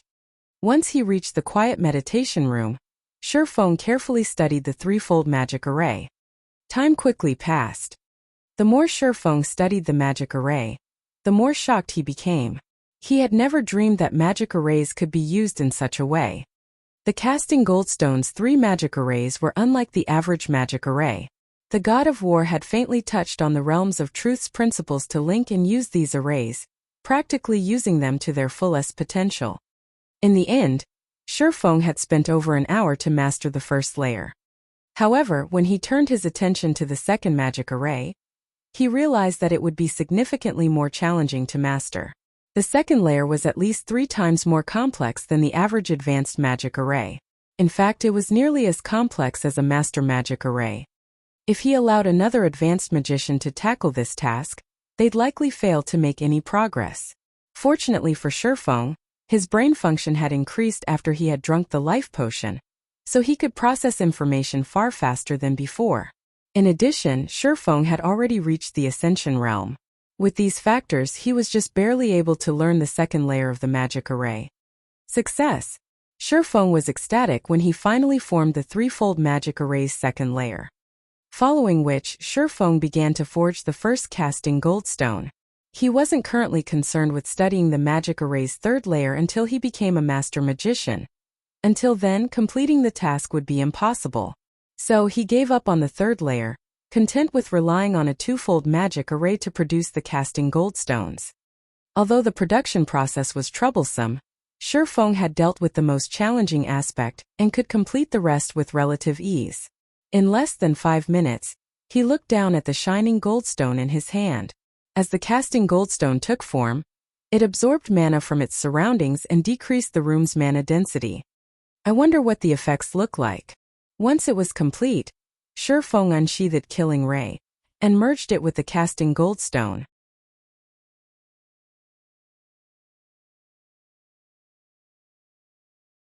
Chapter 22-22 Qualitative Transformation. The first casting goldstone Shifeng had produced was so hard that not even a dark gold weapon could damage it. Yet the instant it had touched Killing Ray, it liquefied and flowed into the sacred sword. Golden divine runes then emerged down Killing Ray's blade. In the blink of an eye, the divine runes covered the entire sword. Some even manifested on the hand Shifeng used to wield the weapon. It was as if these runes connected Shifeng's hand with the sacred sword. After the last rune formed, Shifeng felt a stream of dense energy flow into his body, and his mind cleared. Amazing! It can even improve my mental state. Shifeng could not help his excitement as he gazed down at Killing Ray. Improving one's mental state was incredibly difficult. Generally, players could maintain a clear mind when in a high mana density environment, but now, holding Killing Ray was even more effective. As Shifeng held his sword, his mind felt sharp and alert, as if he had just swallowed a stimulant. With this, his performance would be extraordinary. However, Shifeng's mental state wasn't the only thing that had improved. Killing Ray itself had changed slightly. Now divine runes circulated the sacred sword, as it steadily absorbed the life energy around it. The divine runes only vanished after this continued for 3 to 4 seconds. Once they had disappeared, a faint layer of bloody mist took their place. But Killing Ray's new attributes were even more astounding than the external changes. The weapon had gained another passive skill after merging with the casting stone. Blood Refining Power. Increases all of users' basic attributes by 15%, and main basic attribute by an additional 5%. Increases users' physique by 25% as well. All attacks claim some of the target's life energy to restore the user's concentration. The casting goldstone is already so powerful with a twofold magic array. Shifeng was stunned after reading Blood Refining Power's introduction. Killing Ray was nearly as powerful as fragmented legendary items, in terms of basic attribute bonuses now. It was only somewhat inferior in its attack power and skills. The bonus to his physique was truly horrific. A 25% increase could almost rival the boost players received when they rose from Tier 0 to Tier 1. With the casting goldstone's massive improvements, ordinary experts would have a high chance of defeating Refinement Realm experts if both had the same levels and equipment standards. An improvement to physique alone would improve players' perception, kinetic vision, and reaction speed. Even if players didn't have the fine physical control to exhibit their combat power to the fullest, they could dodge attacks from Refinement Realm experts with these advantages. Furthermore, the Blood Refining Power significantly increased the bonuses to players' basic attributes. Of course, the Blood Refining Power was so effective here because of Killing Ray's extraordinary quality. The casting goldstone's power didn't just originate from the magic arrays used to create it. A small portion of that power came from the weapon it merged with. Resheathing Killing Ray, Shifeng returned his focus to producing another casting goldstone, merging it with a level 75 dark gold, ranked battle axe when it was finished. As Shifeng had guessed, the Blood Refining Power's effects weren't as intense with this battle axe as they were with Killing Ray. Even so, it still increased all basic attributes by 13%, and the user's main basic attribute by an additional 4%. It also increased physique by 22%, and absorbed a portion of the enemy's life energy to restore the user's concentration. It's no wonder why the various superpowers had been so desperate to obtain the advanced blood refining designs. If even a basic blood refining design can produce such an item, the items crafted with the advanced designs can likely empower a first-rate guild to stand against a super guild's assault for some time. Not even he could help his desire for the advanced blood refining designs. If the casting goldstone were already so powerful, Tier 2 experts could likely take on Tier 3 experts with the items crafted from the advanced blood refining designs. Tier 3 experts would even be able to face Tier 4 experts. A Tier 2 domain realm expert could only face ordinary Tier 3 experts of the same level without such a boon. If a Tier 2 refinement realm or flowing water realm expert challenged an ordinary Tier 3 expert, they might not even escape with their life. However, Shifeng did not give the matter too much thought. Aside from how difficult obtaining the advanced blood refining designs was, he hadn't even mastered the casting goldstone's production process yet. He was only able to draw 2 of 3 of the core magic arrays right now. Even if he had an advanced blood refining design, he wouldn't likely be able to craft the item. Following which, Shifeng focused on forging more casting goldstones. Although the casting goldstones he could currently forge weren't perfect, they would still significantly increase players' combat power. These casting goldstones would boost the guild's overall combat power much faster than nurturing refinement realm experts, and they didn't cost nearly as much. Each casting goldstone only cost around 40 gold to produce. That might be an abhorrent expense to most ordinary experts, but it was spare change to Shifeng. Gathering the necessary materials was the only thing that troubled him. Even after utilizing all of Zero Wing's connections, he had only collected several hundred sets of materials. To the massive Zero Wing, several hundred casting goldstones was simply not enough. At the very least, He would need 10,000 casting goldstones to arm Zero Wing's members enough to confront superpowers in the fields. Even so, these several hundred sets of materials were not completely useless. At the very least, he had enough to boost the combat power of Zero Wing's main force.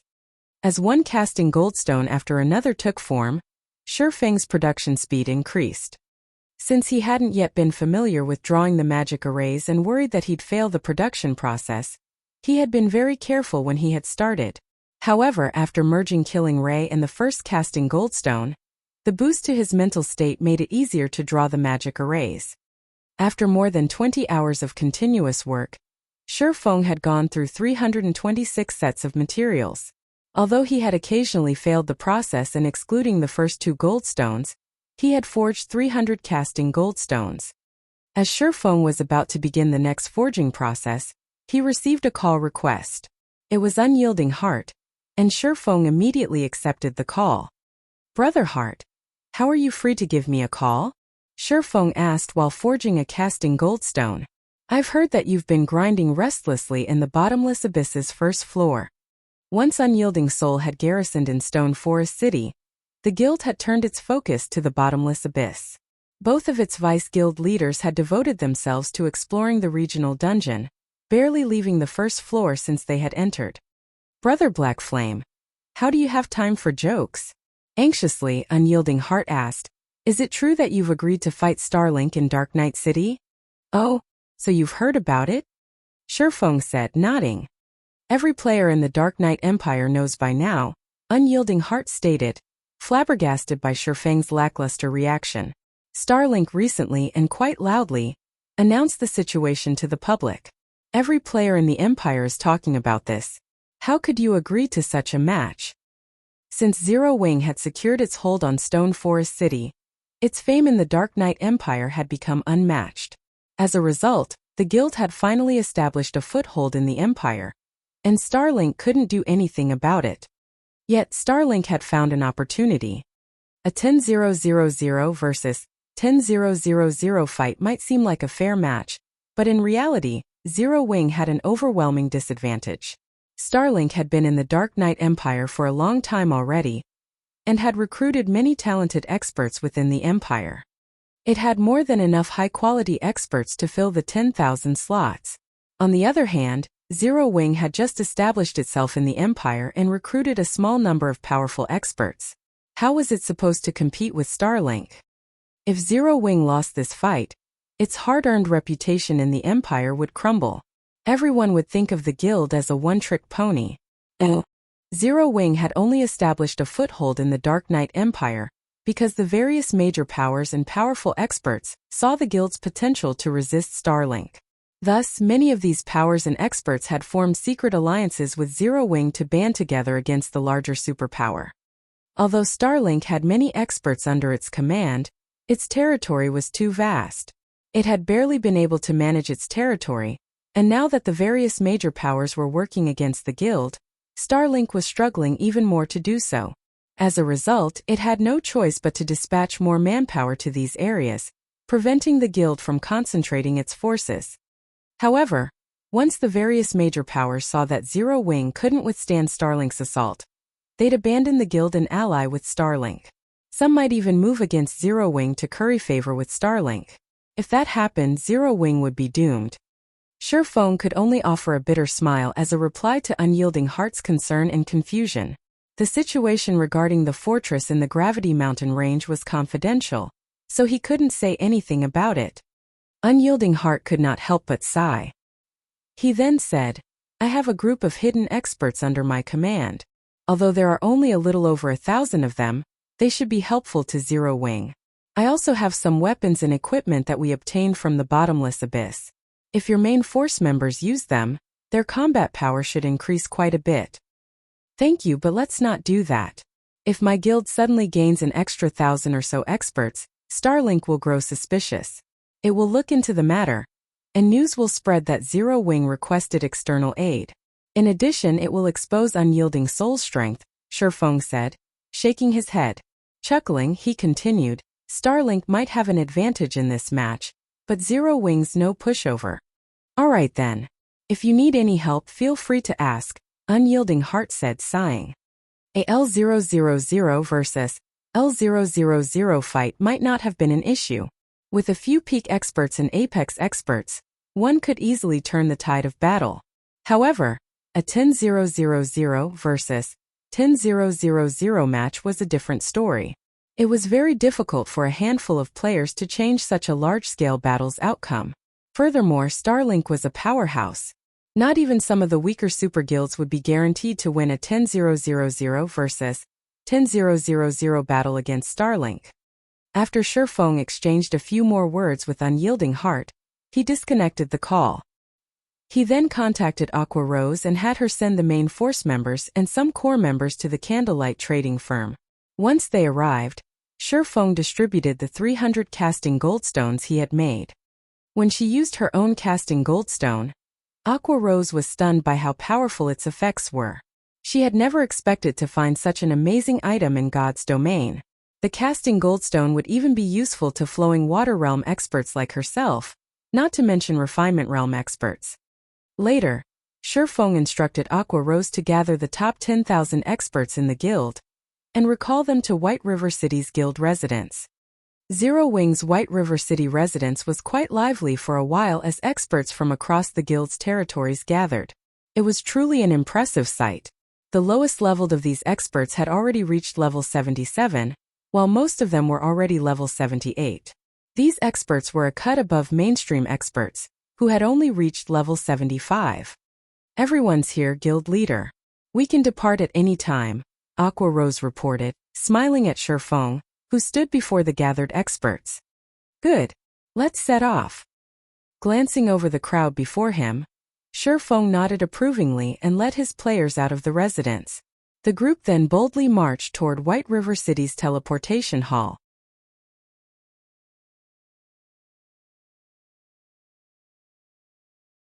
Chapter 22-23 Six Wing appears. Dark Knight Empire, Dark Knight City. Currently, players crowded the central plaza outside the Divine Colosseum. If one observed these players carefully, they would notice that even the lowest leveled player had reached level 75, and all of these players were either from main force members from well-known adventurer teams or large guilds experts. Amazing! There are actually so many experts here. Is the Divine Colosseum holding some kind of event? A level 72 ranger, who had just arrived in Dark Knight City, exclaimed. Don't you know? In a moment 10,000 experts from Zero Wing are going to face off against 10,000 from Starlink. One is the Dark Knight Empire's overlord, while the other is Stone Forest City's overlord. This is a rare treat in the Dark Knight Empire. None of these experts would miss the chance to watch such a spectacular show. A level 74 berserker that happened to overhear the level 72 ranger's comment explained. What? Something that exciting is going on. Let's go. We can replace our equipment later, one of the level 72 ranger's teammates urged. It was not every day that one could watch two superpowers duke it out. Even when they did, the public only got to see the tip of the iceberg, but this was an opportunity to watch two of God's domain's overlords go head-to-head. The upcoming match would be even more exhilarating than watching a war movie. The ranger agreed with his teammates' idea. Aside from the invigorating show, they could learn quite a bit from watching peak experts clash. It wasn't very often that peak experts fought each other. They normally just fought larger groups of ordinary experts. You guys want to watch? The level 74 berserker chuckled at the ranger and his team. See those experts in the plaza? What about them? The ranger asked. They want to watch the fight too, but they can't. They can't even get into the Divine Colosseum, so they're watching from out here, the level 74 berserker explained. Starlink has reserved the entire Divine Colosseum.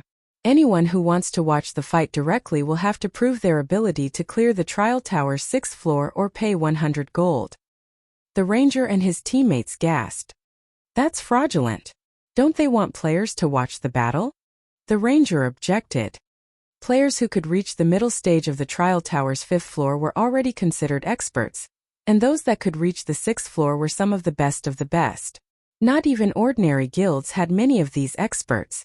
Although the level 72 ranger was a capable expert, he had only reached the late stage of the Trial Tower's 5th floor. He was still a step away from the 6th floor. The Ranger couldn't even dream of completing the 6th floor and reaching the 7th. The 100 gold entry fee was just as fraudulent. Ordinary experts barely had more than 20 gold on them.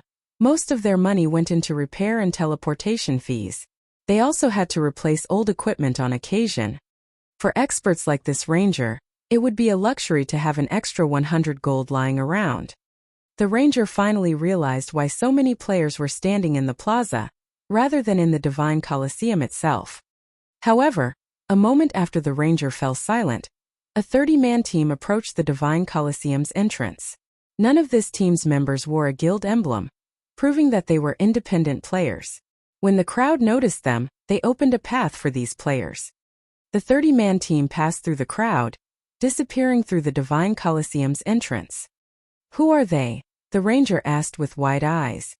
Every player in the plaza was an expert, and some were even stronger than the Ranger, but they had all stepped aside for those 30 independent players. It was unbelievable. However, that wasn't the most shocking part. The Ranger was even more shocked that none of those 30 players had paid a single coin to enter the Divine Colosseum. In other words, every member of that team had already reached the Trial Tower's 7th floor. They're members of the Windwolf Adventurer Team, a top adventurer team in the Dark Knight Empire. The man leading the team is Windwolf's commander, North Wind. I hadn't expected him to make a personal appearance though. He's normally very secretive, rarely appearing in public. It's a pity I don't have 100 gold. I definitely pay the entry fee to watch this fight, the level 74 Berserker said as he longingly gazed at the Divine Colosseum. Although 100 gold was a huge sum, it was nothing compared to the knowledge and experience he could gain from watching a large-scale battle between two of God's domain's overlords.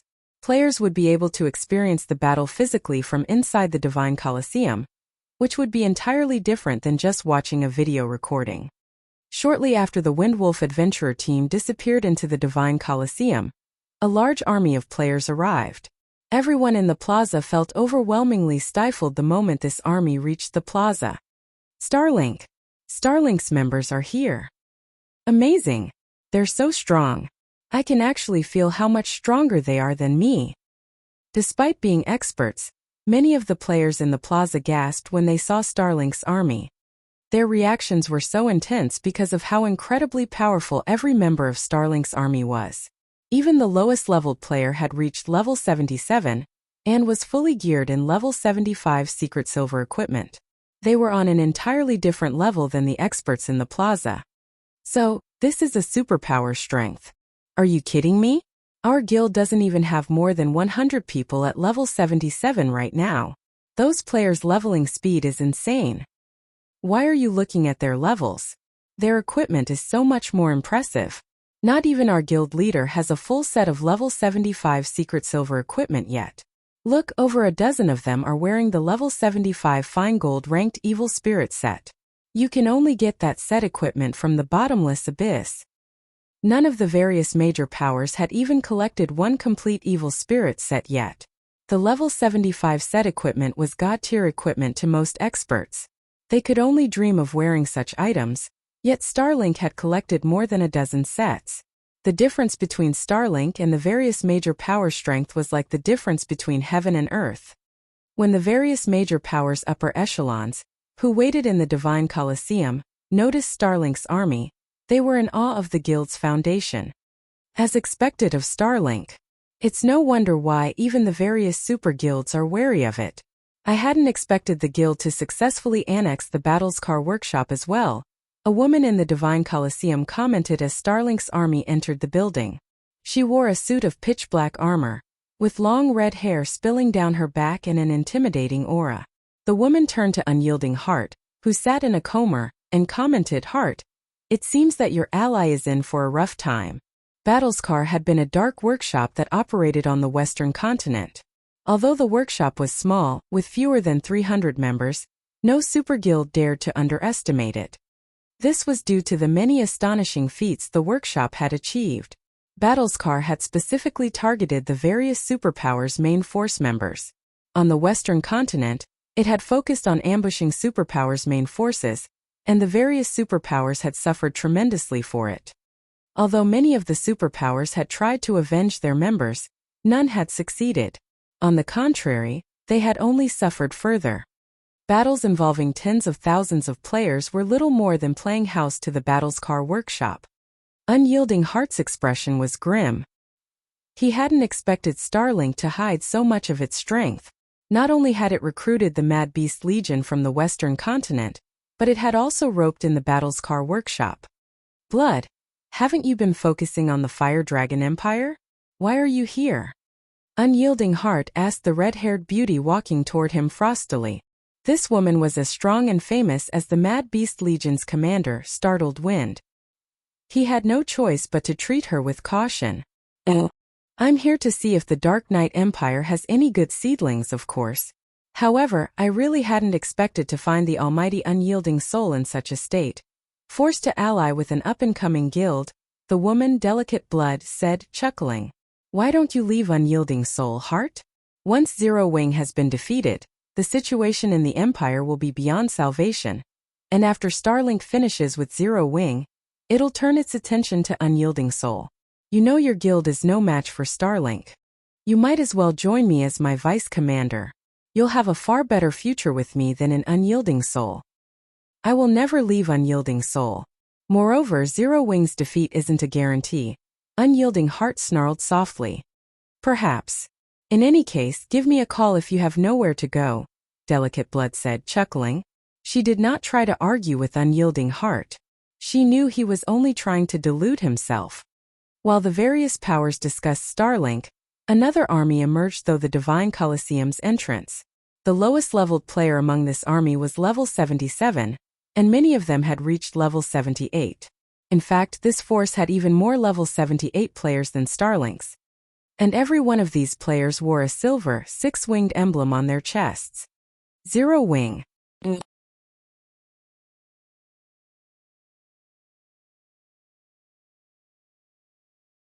Chapter 22-24 Zero Wing's Foundations. Everyone in the Divine Coliseum was stunned when Zero Wing arrived. How are their levels so high? So many of them have already reached level 78. Starlink doesn't even have 1,000 level 78 players, yet Zero Wing has more than 3,000. Is this because of the benefits in Stone Forest City? The various powers' upper echelons were especially shocked when they saw the levels of Zero Wing's members. The fact that Zero Wing had level 78 players wasn't particularly surprising. Many of God's Domain's peak experts had long since reached that level, and were only a step away from level 79. What truly shocked them was the number of level 78 players Zero Wing possessed. The guild had far more than the various superpowers, which suggested that their leveling speed was even greater than the various superpowers members. Previously, the average level of Zero Wing's experts hadn't been a match for the various superpowers, but after establishing a city in the bottomless abyss not so long ago, these experts' average level was so much higher than the superpowers experts. The level difference wasn't even half a level, but as time passed, that gap could grow to a full level or more.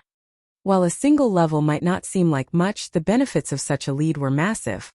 This was especially true when it came to the minor thresholds every 5 levels. A 1-level lead could give Zero Wing a 3 to 5 head start in dungeons over the various superpowers. Sure enough, Stone Forest City provides some major benefits. It's no wonder why Zero Wing dares to clash with Starlink, Delicate Blood commented. Even she was a little jealous when she saw the levels of Zero Wing's members. Levels were the foundation of player strength in God's domain. A higher level meant players could hunt stronger monsters and gain better resources, and as players leveled up, they could use higher level equipment. Moreover, as players leveled up, they could also use higher leveled equipment. I told you Zero Wing's loss isn't assured. Unyielding Heart delightfully responded when he saw the envious look on Delicate Blood's face. Ordinary players might not notice anything odd about Zero Wing's levels, but guild upper echelons knew exactly what they meant. There were no leveling shortcuts in God's domain. The fact that Zero Wing's members had leveled up so quickly meant they had gained more EXP than others. The only way to do that was to kill more monsters, higher-leveled monsters, or complete more quests. Regardless of which method Zero Wing employed, it was certain that they had gained more resources than their competition. Now that Zero Wing's experts were a higher level on average than Starlink's, Zero Wing had amassed just as many, if not more resources than the larger guild.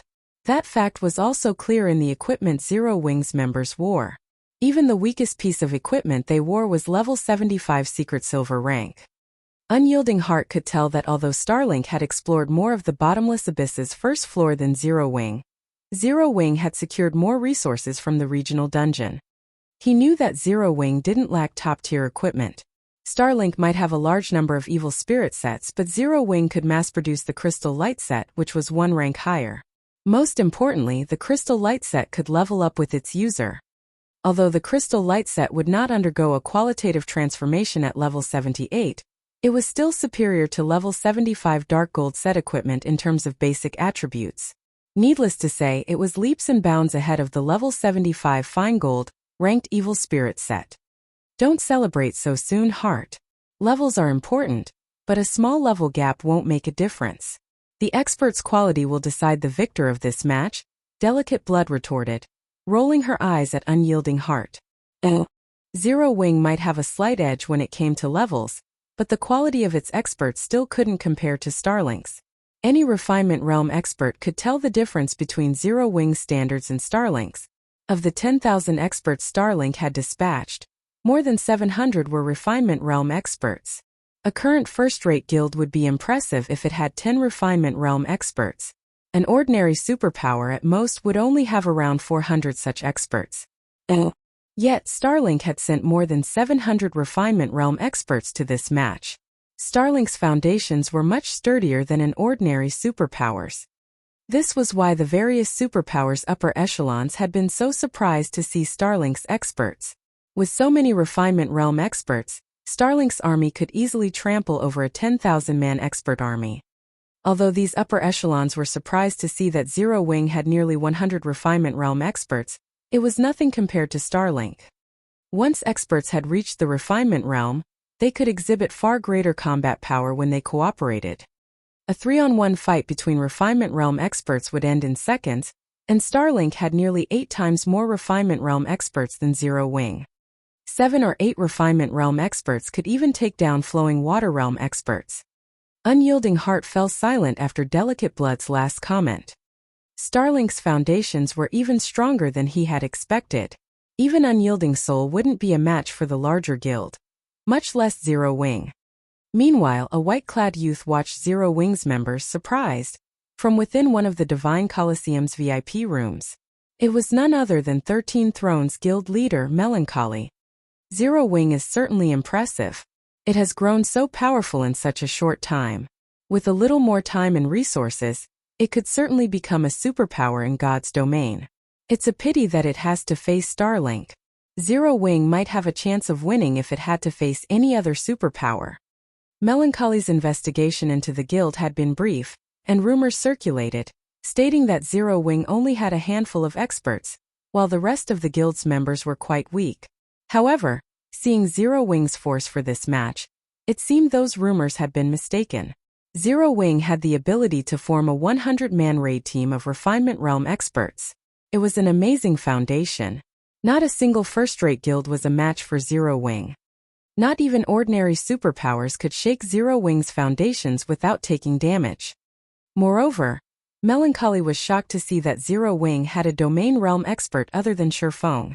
If he included Zero Wing's main force commander, Fire Dance, and vice guild leader Gentle Snow, the guild should have 4 apex combatants in total. That was nearly as many as an ordinary superpower. If Zero Wing were truly this powerful, he'd definitely get his money's worth in the upcoming fortress siege. Although Zero Wing was still much weaker than Starlink, many of the superpowers in the Divine Colosseum re-evaluated their opinions of the guild. I have to say, Black Flame, you've really surprised me. To think you could actually gather so many experts without anyone finding out. It's no wonder why you spouted such nonsense, Lu Xingluo said, smiling at Shifeng, who led Zero Wing's army. Unfortunately, your force isn't strong enough. I'll give you one last chance. Admit defeat now and permit Starlink's members to enter Stone Forest City. Do that, and I'll forget everything that has happened between us. The watching crowd was dumbfounded to hear Lu Xingluo's offer. This was Starlink's opportunity to destroy Zero Wing and the Dark Knight Empire. Yet Lu Xingluo offered to let Zero Wing off the hook. I've really underestimated Lu Xingluo. Seems he's not as simple as I assumed. Melancholy carefully watched Lu Xingluo with narrowed eyes. The outcome of this match was already obvious. Regardless of whether or not these two guilds fought, the Dark Knight Empire's major powers recognized how powerful Starlink truly was. Not only could Lu Xingluo continue to hide Starlink's strength by offering such a deal, but he'd also gain entry into Stone Forest City, killing two birds with one stone. Zero Wing could also benefit from the deal. If Starlink's members entered Stone Forest City en masse, Zero Wing's income would rise significantly, and if Starlink stopped harassing Zero Wing, the smaller guild could increase its development speed. Moreover, by admitting defeat, rather than fight a losing battle, Zero Wing could hide a portion of its strength from the public.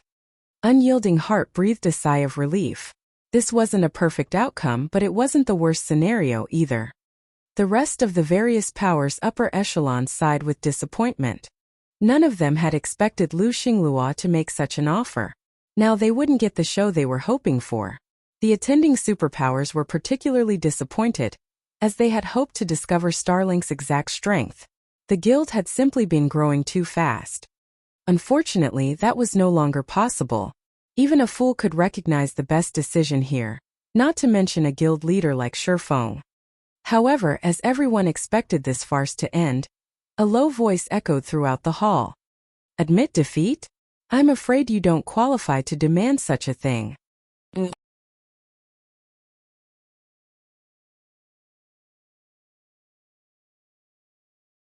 Chapter 22-25. Shattering thousands of attacks with one move. Everyone in the Divine Colosseum turned to Shifeng in utter shock. Is Black Flame tired of living? Starlink's strength was obvious. With over 700 refinement realm experts under Starlink's command, even ordinary superpowers would have to bow their heads before the guild, not to mention Zero Wing. Furthermore, Starlink had both the Mad Beast Legion and the Battlescar Workshop, both of which were comprised of lunatics. However, rather than temporarily concede and allow his guilds to develop unimpeded, Shifeng chose to fight Starlink. For a moment, they wondered if Starlink's display had scared Shifeng silly, and he had blurted out his refusal without thinking. Ha ha ha. Heart, it seems that your ally is quite stubborn. Delicate Blood said with a glance at Unyielding Heart. Is this really necessary? Ignoring Delicate Blood's jab, Unyielding Heart could not help but shake his head as he watched Shifeng. In response, Starlink's members radiated powerful killing intent as they coldly glared at Shifeng. The combined killing intent was so powerful that even domain realm experts would likely shudder. Black Flame, our guild leader has kindly offered you this opportunity. Don't be a fool. If our guild leader gets angry, not even Unyielding Soul will survive his wrath, let alone Zero Wing. Bright Dawn, one of Starlink's vice guild leaders, declared. Everyone in the hall heard Bright Dawn's claim, but despite the arrogance in his tone, none of them tried to rebuke the statement. Not even Unyielding Heart commented on it. What Bright Dawn had said was true. A lot of things had become clear the moment Starlink had dispatched over 700 refinement realm experts. The various superpowers always hid a portion of their strength, only revealing a small fraction to the public. However, the small fraction Starlink had revealed was far more than Unyielding Soul's total power. If Lu Xingluo were resolved to accept some losses, Starlink could thoroughly destroy Unyielding Soul. While everyone discussed Bright Dawn's comment, Shifeng ignored the man and shifted his gaze to Lu Xingluo. You can certainly try. Shifeng's declaration further shocked the crowd. Black Flame is insane. Does he doubt that Starlink will go all out to annihilate Zero Wing? He really is courageous, but he's also doomed his guild. Black Flame's actually trying to drag his entire guild down with him. I feel sorry for Zero Wing's members. Bright Dawn's declaration proved that today's match wouldn't be a simple fight. If Zero Wing refused to admit defeat, Starlink would stop at nothing to eliminate the guild. It would no longer give Zero Wing room to breathe. Moreover, this declaration had been made before the Dark Knight Empire's various major powers, proving that it was no idle threat. And yet Shifeng still dared to oppose Starlink. He was simply insane. When Aqua Rose, Gentle Snow, and Zero Wing's other experts saw the pitiful looks the crowd gave them from behind Shifeng, they could only respond with bitter smiles. In a second-floor VIP room, Happy Art watched the conversation between Shifeng and Starlink's upper echelons anxiously from her position behind Melancholy. Is there no way to stop this guild leader? Zero Wing will be a massive help in the upcoming fortress siege with its current strength. If Starlink defeats Zero Wing, however, it will affect the siege's outcome, Happy Art said. I can't interfere. Starlink is one of our partners as well, and it will also be a great help in the siege. Black Flame is still a little naive, Melancholy said. He shook his head disappointedly as he watched Shifeng. I had hoped that we could deepen our relationship with Zero Wing, since Black Flame is so capable, but it seems that I was mistaken.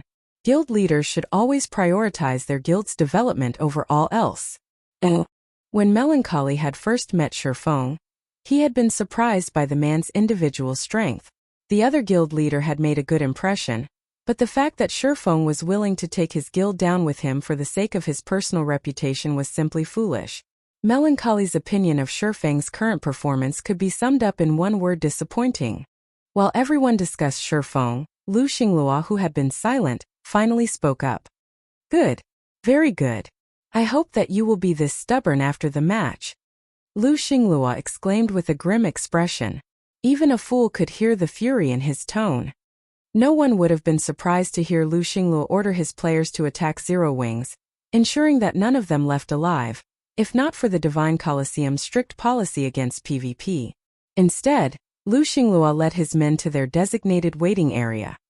Although he hadn't said anything more, the crowd understood that a storm would sweep through the Dark Knight Empire after this match. Xingluo is really furious now. Your guild best be careful after this. Starlink might decide to remove Unyielding Soul from the Empire before annihilating Zero Wing to ensure absolute stability within the Dark Knight Empire. Delicate Blood warned Unyielding Heart as she watched Xingluo leave the main hall. It seems a battle is unavoidable. Unyielding Heart nodded gravely in response. He knew that Starlink had grown stronger. In fact, the guild's foundations were so solid that it had already begun its conquest of the Western continent. Very few superpowers were capable of such a feat at this stage of the game. There was a vast distance between God's domain's two continents. One could only travel between them by relying on special methods.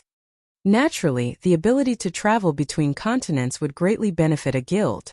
Each continent had different terrain, and as a result they had different specialties. If a guild could take advantage of both continents, their development would be nearly assured. As the crowd watched Zero Wing's members leave the hall as well, they turned their attention to the arena. The various superpowers' upper echelons were particularly eager for the match to start. Starlink had been developing in secret for a while, rarely clashing with other superpowers. Even when it did, it would limit the scale of the conflict. Hence, no one had any idea of the guild's depths. Now that Starlink intended to go all out against Zero Wing, this was the perfect opportunity to gain more intel on the larger guild. Although Zero Wing wasn't as strong as the various superpowers, with only 100 Refinement Realm experts, it should have enough strength to expose Starlink's experts. An expert's power wasn't limited to their combat standards. Weapons, equipment, combat techniques, skills, spells, and special items all played a role. There were many aspects of an expert's strength one couldn't see until that expert fought. Fortunately, the Divine Colosseum's 10,000-man battlefield was the perfect place to witness a guild's comprehensive strength. The 10,000-man battlefield was an outdoor map, half as large as an ordinary map in the outside world. Naturally, one had to eliminate every opponent to claim victory. After a moment, both Zero Wing and Starlink's armies appeared in the outdoor clearing. A dense forest lay behind the armies, offering cover. Zero Wing's only hope is to retreat into the forest and use guerrilla tactics against Starlink. That's right. A head-on clash would be suicide for Zero Wing, but even guerrilla tactics will be a problem for them. Starlink's 700-plus Refinement Realm experts will be a frightening force in the forest. Many of the spectators were upper echelons from major powers. They had all experienced field battles, so they knew how terrifying Refinement Realm experts could be in a dense forest. However, Zero Wing's members didn't feel into the woods as expected. Instead, they charged at Starlink's army the moment the match began. Zero Wing's going for a straight-up brawl. The development took everyone by surprise. A team would have to rely on comprehensive strength to win a frontal clash on an open clearing, and Starlink's was far greater than Zero Wings. Bastards! Xingluo cursed as he watched Shifeng lead the charge with a 300-man team close behind him. He then commanded, "Concentrate your attacks. Get rid of them first." Following their leader's order, Starlink's ranged members took action. Thousands of spells and arrows flew toward Shifeng's group. Even peak experts' scalps would tingle against such a fierce assault. Normally, both sides' MTs would for a defensive wall, slowly advancing toward their opponents during such a large-scale battle, but Shifeng and the others disregarded normal protocol as they ran toward Starlink's army like lunatics. Every Starlink member present was an expert among experts, with far more accurate attacks than ordinary experts. Most importantly, they properly coordinated their attacks. Moreover, Starlink's Refinement Realm experts launched their attacks a moment after the first barrage, taking advantage of any blind spots players would expose after blocking the first attacks. Such an overwhelming assault could even take down peak MT experts in an instant. But just as the spells and arrows fell on Zero Wings members like ravenous wolves, Shifeng unsheathed Killing Ray and swung the blade forward. Lightning Edge. Countless arcs of lightning shot forth, forming a blue river that slammed into the descending spells and arrows. The instant these ranged attacks encountered this river of lightning, they vanished. After both sides' attacks dissipated, a small crater, stretching across 50 yards, separated the armies.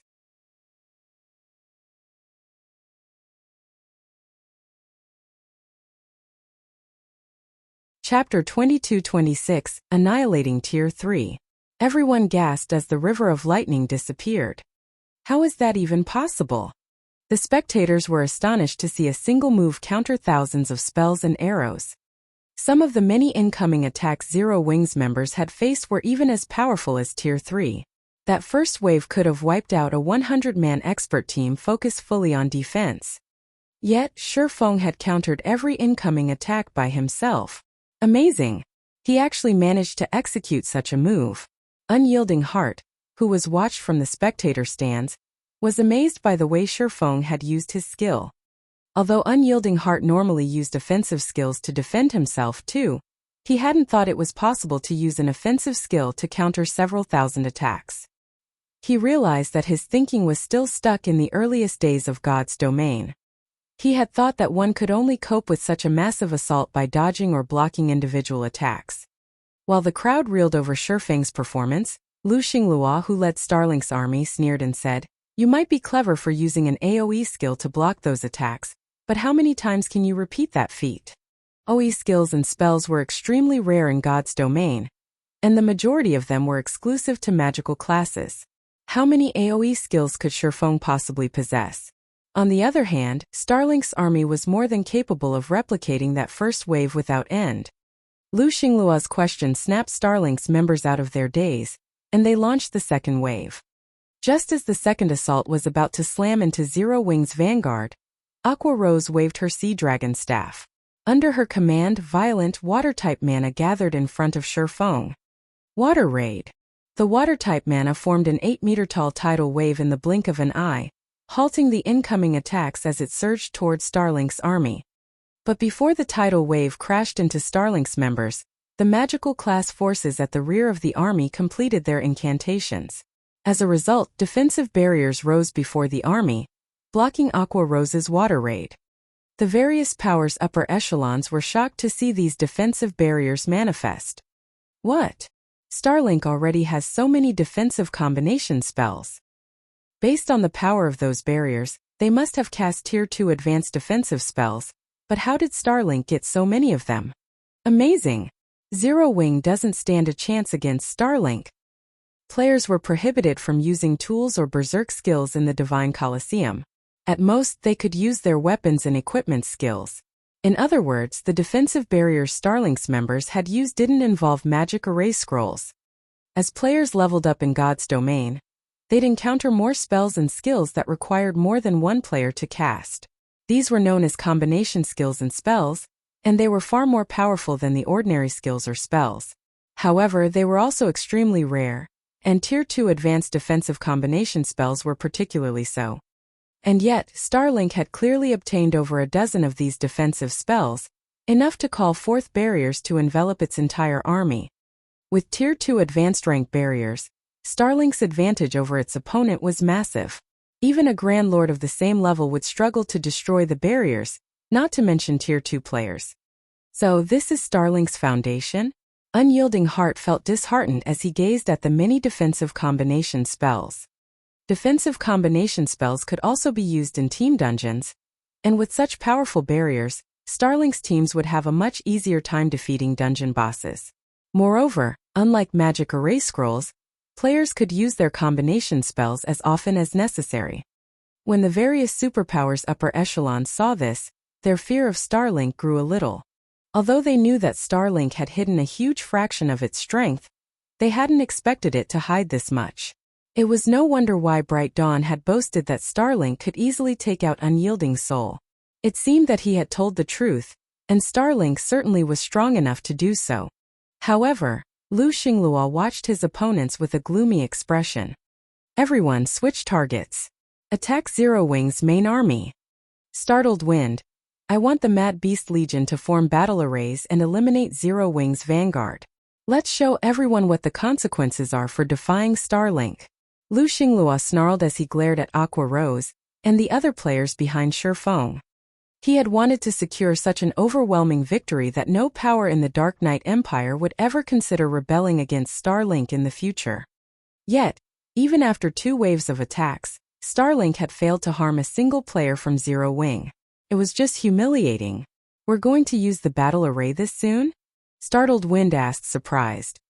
The battle array they spoke of wasn't a weapon or equipment piece's additional skill, but a combination battle array they had obtained from a Tier 2 skill book. Up to 100 players could work together to manifest the array, and once it activated, all players involved would receive a huge boost to their physiques and basic attributes. These players would share their senses as well. With these boons, the 100 Tier 2 players involved could even contend with one Tier 3 player. Startled Wind had hoped to take his time with Shattering, but it seemed that he wouldn't get the opportunity. Starlink had obtained 3 battle array Tier 2 skill books thus far, which gave it the equivalent of 3 Tier 3 experts. Moreover, a peak expert led the activation for each battle array. For these teams, killing Tier 2 players would be child's play. Receiving their orders, 300 players from the Mad Beast Legion moved into position to activate their battle arrays. As they did, crimson runes began to appear on their bodies, linking them together. The 300 players' combined aura even felt like impending doom to the spectators. Before anyone could react, the 3 100-man teams broke away from Starlink's army and charged for Zero Wings Vanguard. Sword Demon, how many hits do you think Black Flame can take before he falls? A man with tousled hair asked from the rear of Starlink's army. This man's attitude would surprise any superpower expert. He actually had the gall to speak to Sword Demon with such disrespect. Sword Demon was a monster that had made significant progress in the domain realm. Even a super guild's guild leader would treat him with respect, yet this unkempt man dared to question him directly. What was even more surprising, however, was the fact that Sword Demon didn't seem angry with him. Rather, he simply glanced at the man. Sword Demon wouldn't hesitate to put any other expert in his place for such an insult, but he didn't dare do so with this unkempt man. The man beside him was Evil Blade, the Battlescar Workshop's commander. Evil Blade was a true lunatic and inhumanly strong. The Mad Beast Legion's strongest team leaders are leading those 3 teams. They are all peak experts who are more than capable of using the battle array's power to its fullest extent. Black Flame should only last 7 or 8 moves against any one of them. He'll have to flee if he wants to survive longer than that, Sword Demon replied after giving the matter some thought. Shattering had defeated Sword Demon once already, so he wanted the other swordsmen to last as long as possible against the Mad Beast Legion. Unfortunately, he had witnessed the battle array's power personally, and knew it wasn't something current players could contend with. How boring. And I thought I had found a good opponent. It seems the rumored Sword King isn't as impressive as rumors say, Evil Blade said, the excitement in his eyes dying away. Sword Demon could not help his frown. He wanted to rebuke the man's words but decided to remain silent. Instead, he returned his gaze to Shifeng, hoping the man wouldn't fall too quickly. At this time, the Mad Beast Legion had also arrived before Zero Wing's vanguard.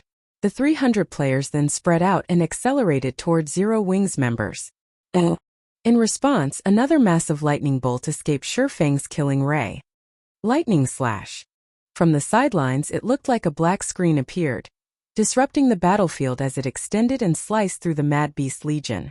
In the blink of an eye, several dozen Mad Beast Legion members collapsed before transforming into particles of light.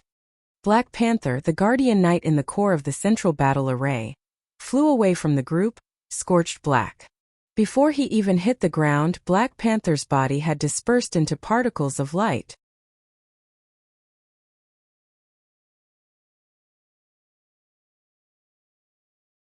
Chapter 22-27. Overwhelming the battle arrays. Not even domain realm experts would take a 100-man battle array lightly, but as the blue lightning bolt passed through the central array, even the charging Mad Beast Legion members were stunned when they noticed Black Panther's disappearing corpse. How is that possible?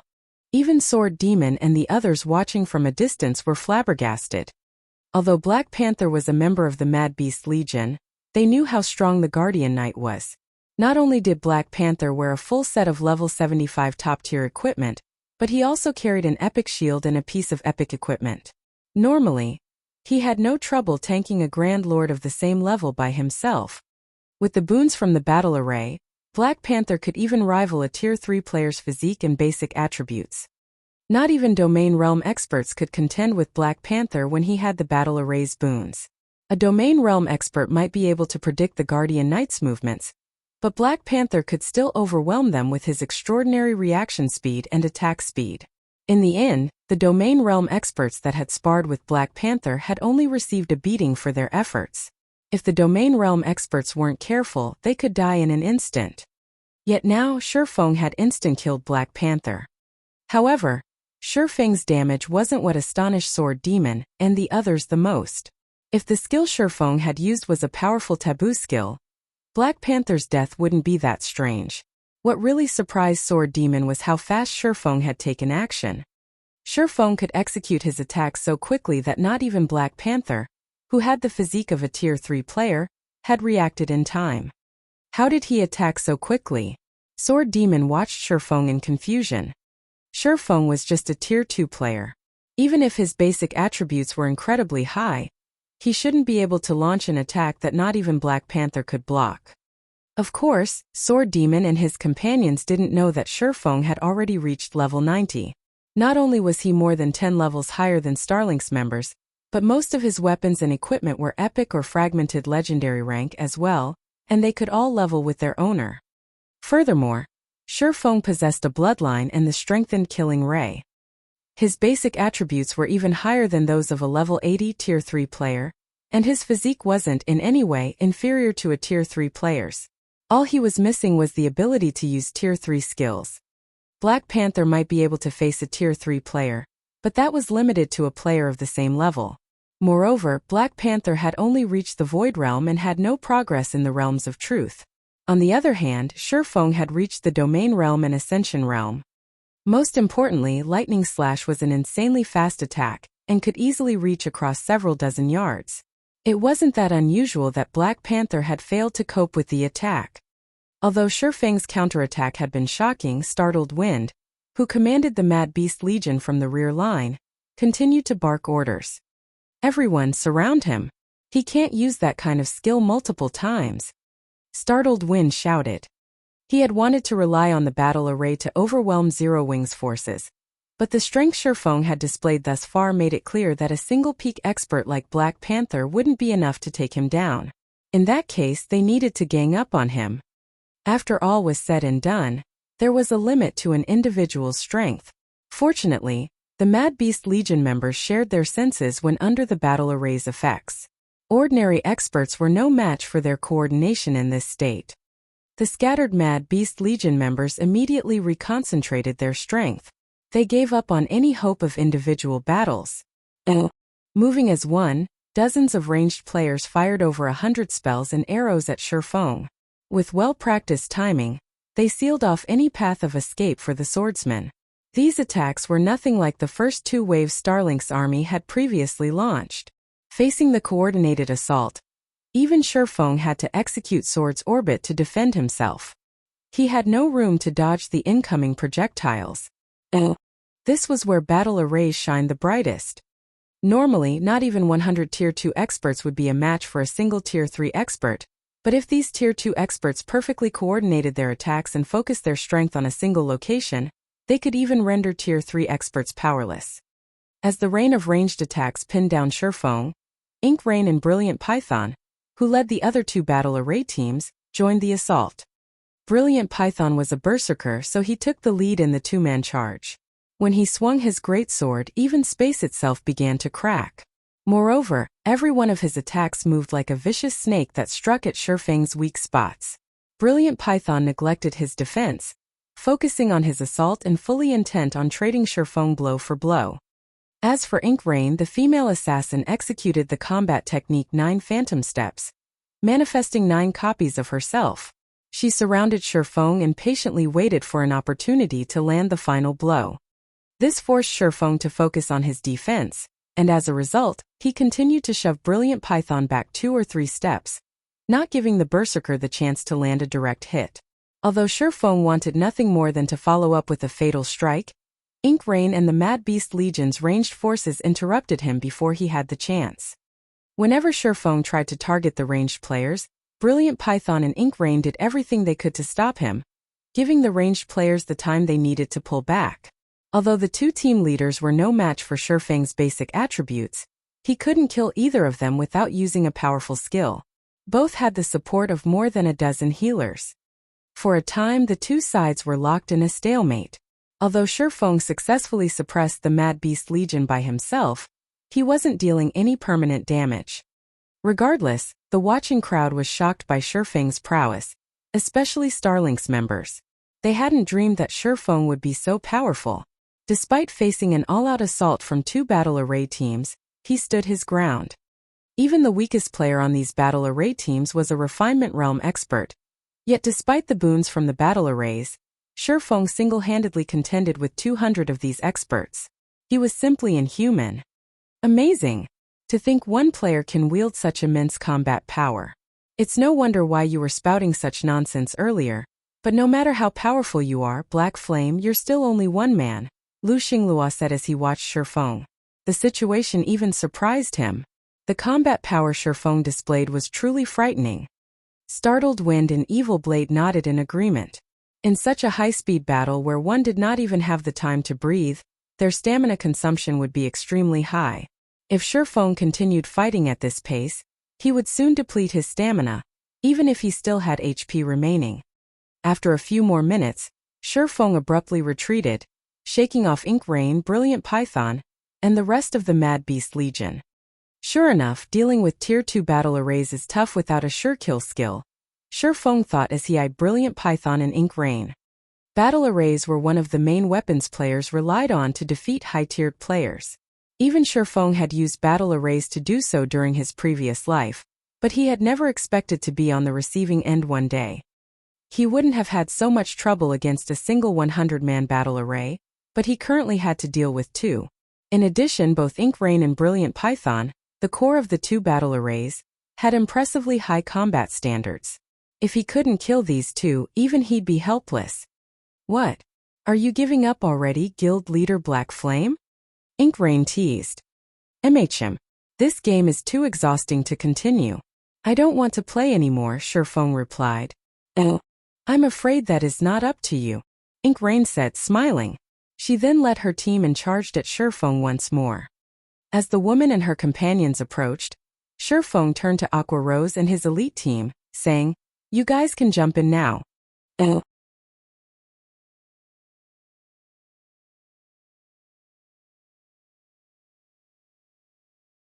Chapter 22-28 One after another. When they heard Shifeng's invitation, Aqua Rose and her comrades, who had remained on standby, revealed excited grins as they turned to the Mad Beast Legion before charging to meet their opponents. When Xingluo noticed that Aqua Rose and the others were joining the fray, He glanced at Shurfeng with a sneer. Black Flame, I suppose you want to rely on your people to cause chaos while you pick off the Mad Beast Legion members one by one? Smiling, Lu Xingluo continued, unfortunately, you're only digging your own graves. Although the battle array allowed players to fight higher-tiered opponents, it was truly a weapon to use against large groups. Shurfeng's decision to take on the Mad Beast Legion by himself had been the wisest decision. If Aqua Rose and Zero Wings Vanguard joined the battle, they'd only be a liability, not an asset. Once the two armies truly clashed, chaos would rule this battlefield. And amidst such chaos, players couldn't rely on AoE skills or spells. A single misfire could kill one's allies.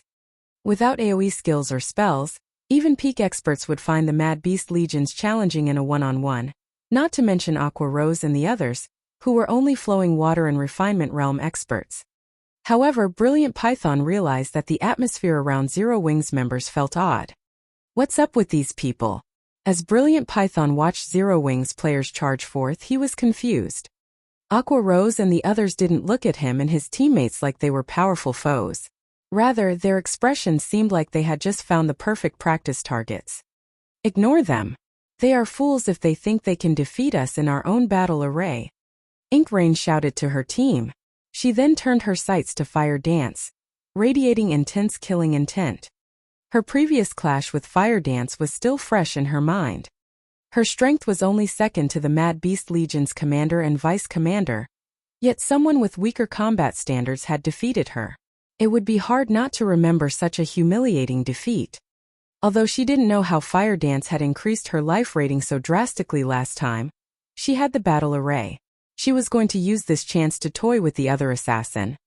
Inkrain's figure blurred as she dashed forward, only taking a moment to reach her opponent. She thrust her blade at Fire Dance, who ran at the forefront of Zero Wings' team. As Inkrain's dagger shot forth, she split into 9 identical copies. When Happy Art saw this from one of the VIP rooms, she couldn't help but gasp. That's 9 phantoms, 1 kill. Happy Art was astonished to see Inkrain's 9 phantoms. 9 phantoms, 1 kill was a bronze combat technique, and one of the most powerful the 13 Thrones had obtained from bronze legacy tablets. With a fraction of the combat technique, a Void Realm expert would be unrivaled among their peers. Had Happy Art fully mastered 9 phantoms, 1 kill, she could have even fought Sandbone, one of the Flower of Seven Sins senior cadre members, without losing ground. Unfortunately, despite the extensive time Happy Art had dedicated to learning the combat technique, she had failed to make any progress.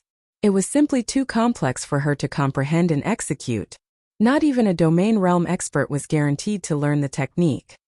Why wouldn't Happy Art be surprised to see that Inkrain execute 9 phantoms, 1 kill, despite the difficulties of learning the technique?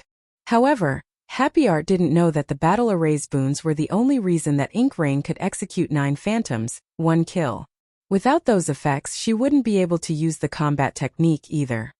Ink is taking this too seriously. She's actually relying on such a forbidden move. Cloudy Mountain, the Mad Beast Legion's vice commander, muttered with a frown. 9 phantoms, 1 kill was Inkrain's greatest trump card. They had wanted her to reserve this move for a domain realm expert, but now that she had used it, word would spread. Forget it. Just let her be.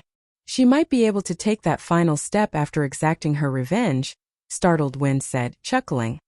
Inkrain was a prodigy he had set his sights on, and he had been surprised to learn that Fire Dance had actually defeated the young woman. Unfortunately, that defeat had maddened Inkrain with thoughts of revenge. It had severely impacted her development. If Inkrain could avenge her prior defeat and clear it from her mind, she would have a high chance of reaching the domain realm. Just when everyone assumed that Inkrain's attack had been successful, a metallic clang echoed across the battlefield, stupefying the spectators. What's going on? They had only seen Fire Dance lightly swing her short sword before Inkrain's phantoms had disappeared. Inkrain stumbled a step back, her dagger vibrating violently as if she had struck an adamantine wall. Who is she? Happy Art muttered as she stared at Fire Dance in surprise. Inkrain's assault could likely even kill domain realm experts, yet Fire Dance had so casually nullified the attack. Moreover, Fire Dance's strength was clearly superior to Inkrain's. Yet, Happy Art's surprise was nothing compared to the shock Starlink's members felt. Ink Rain was the core of one of the battle arrays, and the boost to her physique and basic attributes was even greater than what her comrades had received. With this boost, she shouldn't have any issues contending with Tier 3 players of the same level, yet her strength was no match for Fire Dance's. Before Ink Rain could recover from her momentary shock, Fire Dance swung 1,000 transformations once more. As the short sword sliced through the air, countless blades bit into Ink Rain, giving the woman no room to dodge. Pung! This time, Ink Rain felt as if a hammer had struck her hand, leaving it completely numb. She was forced to stumble 2 steps backward as well.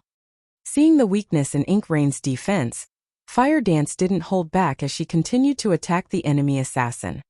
She continued to push Ink Rain back, forcing the woman to defend herself. The Mad Beast Legion members, who were preparing to face off against Zero Wings members, were stunned.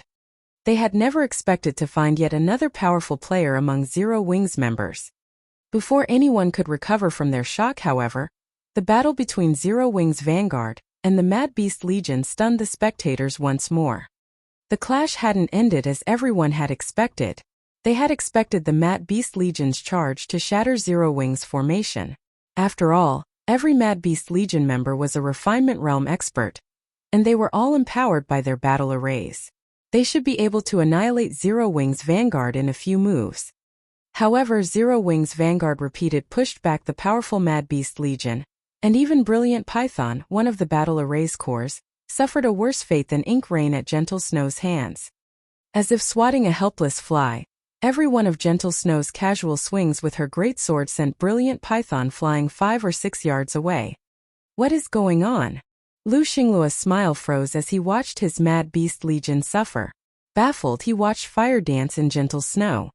Even the various spectating powers gaped in shock. They simply couldn't process what was happening before their very eyes.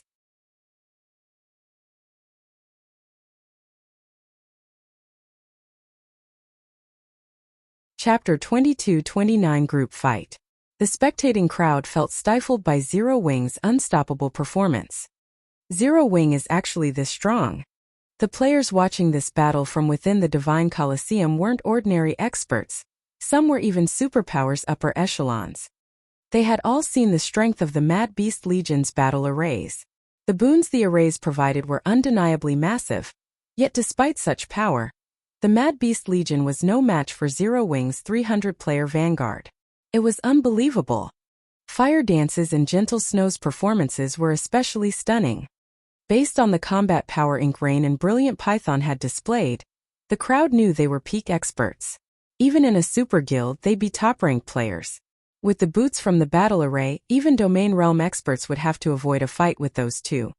But neither Ink Rain nor Brilliant Python was a match for Fire Dance and Gentle Snow. The spectators simply couldn't understand how Zero Wing had gained 2 such powerful experts. Even Delicate Blood, who sat in the stands, was surprised as she watched the women. How are their attributes so high? Delicate Blood had a better understanding of what was happening on the battlefield than many of the experts around her. Although the 2 women's moves seemed special, as if they used a combat technique with every swing of their weapons, Delicate Blood could tell that they had only reached the flowing water realm. While incorporating combat techniques into every attack would increase their combat power, basic combat techniques could only offer a small boost. Furthermore, basic combat techniques didn't pose much of a threat to experts like Ink Rain and Brilliant Python. The real reason that Ink Rain and Brilliant Python were so miserable right now was because of how much higher Fire Dance's and Gentle Snow's basic attributes were. However, the 2 team leaders served as the cores for their respective battle arrays, and the attribute boots they had received was no trivial matter. Moreover, they should be wearing multiple pieces of epic equipment as peak experts, yet for some reason they were no match for Fire Dance and Gentle Snow. In contrast, Unyielding Heart brimmed with joy.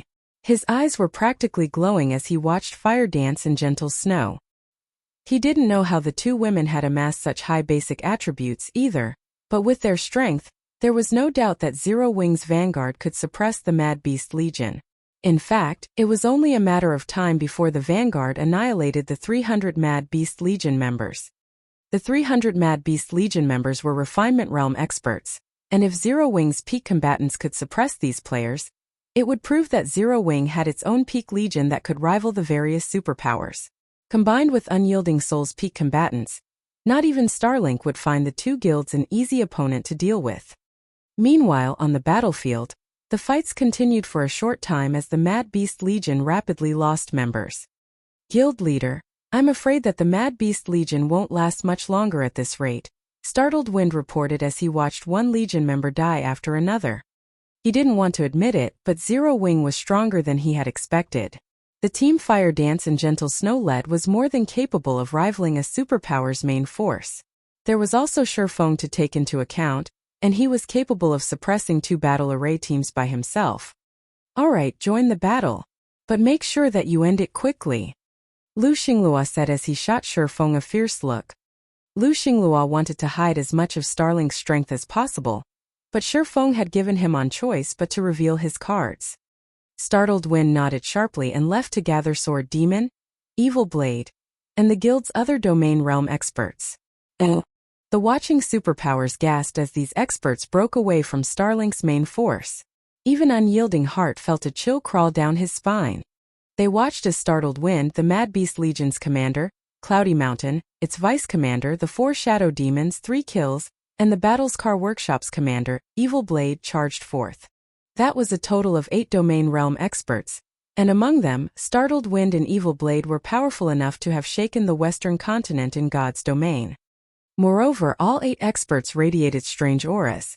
A crimson mark also graced their foreheads, and their eyes were completely black. Not one of them looked like an ordinary human. Demon God transformation. So that's what Starlink has been hiding? Delicate Blood was stunned as she watched Starlink's 8 domain realm experts. Most superpowers were likely still unfamiliar with the term Demon God transformation. Only an extremely small number of players knew about what it was right now. The Demon God transformation was one of the few ways players could increase their life ratings, but trying to perform the act was extremely difficult. Not only did it require a ton of super rare materials, but the players undergoing the transformation also had to find the legacy entrance and clear the Demon God's trial. The materials alone were an intense challenge to procure. Any superpower would struggle to secure a single set, yet Starlink had collected at least 8. Startled Wind and his companions had reached Fire Dance and Gentle Snow before Delicate Blood could even react. Although Startled Wind and the others' basic attributes and physiques weren't quite as powerful as Ink Rain and Brilliant Pythons, their combat standards were leagues above.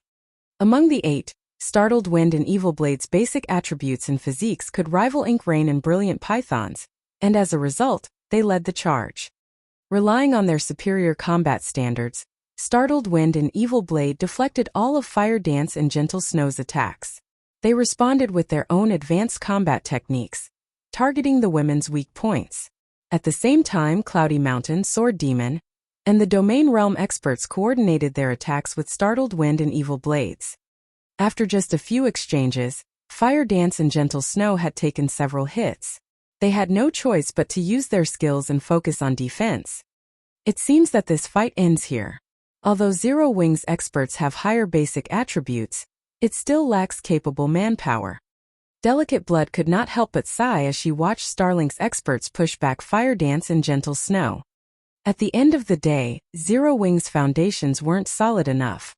Fire Dance and Gentle Snow might be very strong, but God's Domain was not a single-player game. Starlink's foundations were far too sturdy. It had 8 domain realm experts that had undergone the Demon God transformation, and with that kind of strength, Starlink could decimate any ordinary superpower. Only super guilds would have a chance of putting Starlink in its place. But before Startled Wind and his team could land the final blow, 10 sword lights rained down on them from above. Not only were these sword lights incredibly powerful, but they were also quite fast and accurate. Startled Wind and his companions had no choice but to defend themselves. Pung, pung, pung. The crowd heard a series of metallic clangs as Startled Wind and the others were forced 2 or 3 steps back. All 8 domain realm experts instantly turned toward the sword light's origin, and they clearly weren't happy with what they found. Their attacker was none other than Shurfeng. Shurfeng's attacks were even heavier than Gentle Snow's. If any of them had to face the 10 sword lights alone, they'd likely take immense damage. 8 Domain Realm experts dare to gang up on 2 players who haven't even reached the Void Realm yet. You must be insane, Shifeng said as he looked at startled Wind and the others. Don't insult us, Black Flame. This is war. There is only victory or defeat. We'll still fight with everything we have, even if you join the fight, Startled Wind stated, unperturbed by Shifeng's provocation. However, Startled Wind and his companions still watched Shifeng with serious expressions. They hadn't fought him yet, so they didn't know exactly how high Shifeng's strength was, but after blocking the previous attack, they knew it must be horrifically high. None of them would be a match for him in a one-on-one. Indeed, this is a war. Since that is how you feel, everyone attack, Shifeng ordered. Aqua Rose, Violet Cloud, Shadow Sword, Yen Tianxing, Alluring Summary, Luofei, Flying Shadow, Zhao Yueru, and a dozen or so other core upper echelons from Zero Wing, who had refrained from combat, surrounded Shifeng.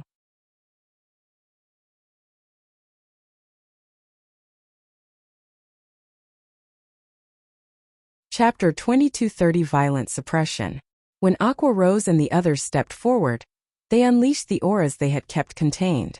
Although each of their auras was not as powerful as Fire Dance and Gentle Snows, the combined pressure easily surpassed their 2 comrades. Startled Wind and his team were stunned.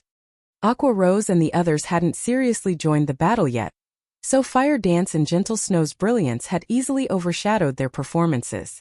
As a result, Startled Wind and his companions hadn't been able to get a clear estimation of their strength.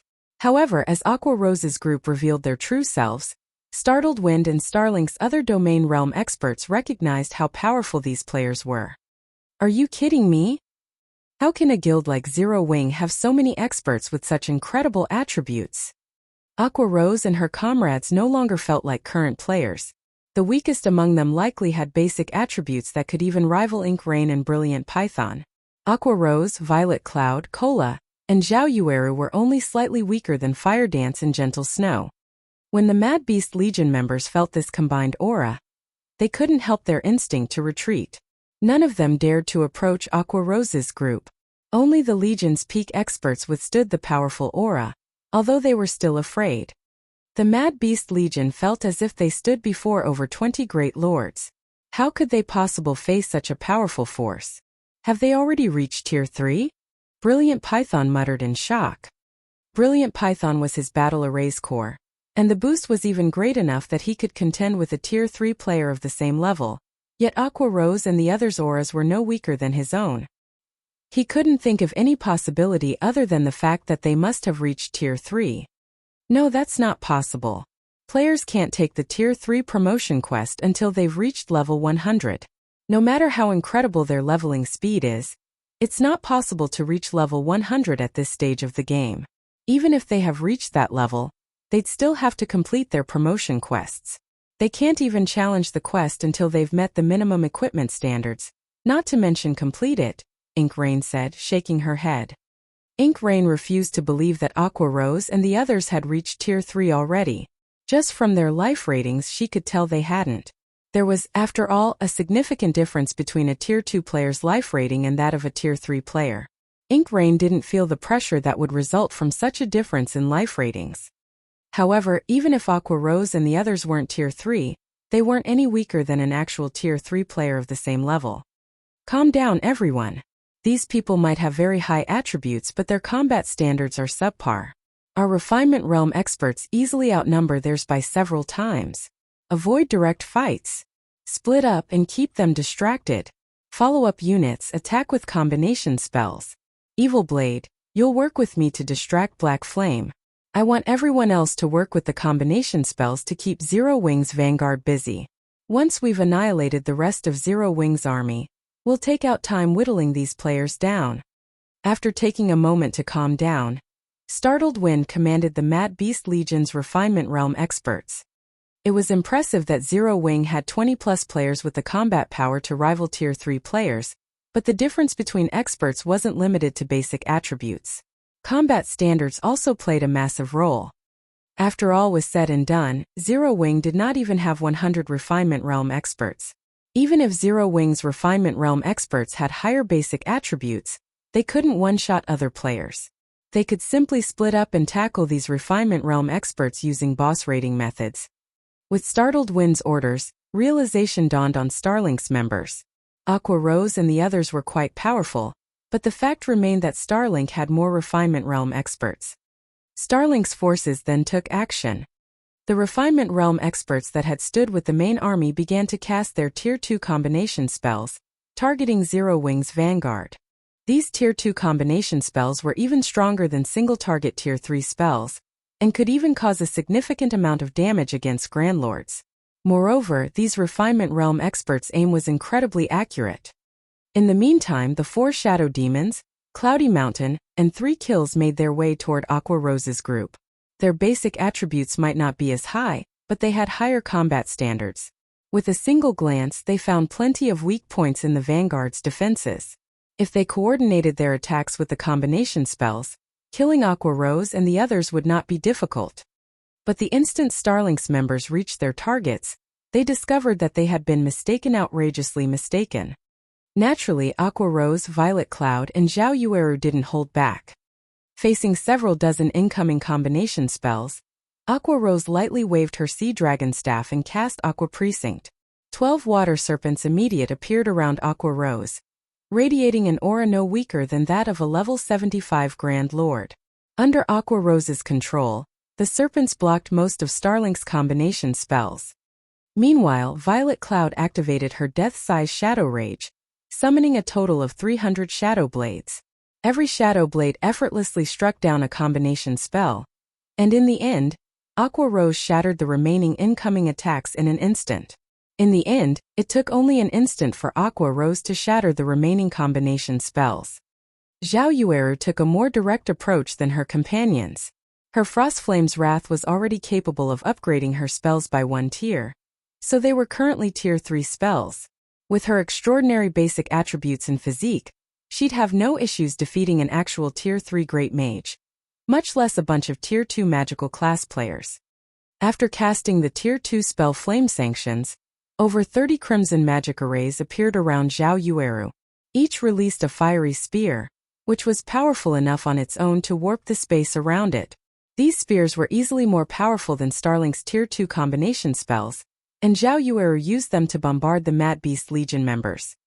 The Mad Beast Legion members responded in time and blocked the incoming spears, but they still stumbled back 7 or 8 steps, their arms trembling from the impact and their HPs plummeting. Zhao Yueru's attacks made her just as powerful as a humanoid defense turret. As long as magical class players had enough time to cast their spells, they'd wreak even more havoc on an open battlefield than their melee counterparts. A magical class player with a special legacy and a fragmented legendary weapon would be no more than a natural disaster. Although the 4 Shadow Demons and their companions wanted to stop the 3 women, Kola, Shadow Sword, Alluring Summer, Iluafe, Flying Shadow, and Yin Tianqing halted their advance. Despite having higher combat standards, the 4 Shadow Demons party struggled against Kola's due to the huge level gaps. Yin Tianqing, in particular, could suppress Sword Demon on his own. Meanwhile, Iluafe kept 3 kills, who was only second to Sword Demon's strength, busy. Fire Dance and Gentle Snow continued to push back Ink Rain and Brilliant Python, who fared far worse than Sword Demon and 3 kills. Elsewhere on the battlefield, the more Startled Wind and Evil Blade fought Shifeng, the more afraid they became of the swordsman's prowess. Not only could Shifeng incorporate a combat technique in every move, but he also used his horrifying speed and strength to increase the lethality of his attacks. The 2 Domain Realm experts couldn't get close to him, forced to dodge or use skills to defend themselves. Even so, their HPs continued to decrease. If not for the rear-line healer's support, they would have likely died already. However, even though Zero Wing had the advantage, Starlink simply had too many Refinement Realm experts. Although Zero Wing's Refinement Realm experts could face 5 opponents by themselves, it wasn't enough to compensate for Starlink's numerical advantage. Unfortunately, most of Zero Wing's Refinement Realm experts weren't quite that strong. After several minutes, Zero Wing's Vanguard had lost over 100 players, including over a dozen Refinement Realm experts. In contrast, Starlink had only lost around 300 players. As both guilds' main armies clashed, Zero Wing's losses were more severe.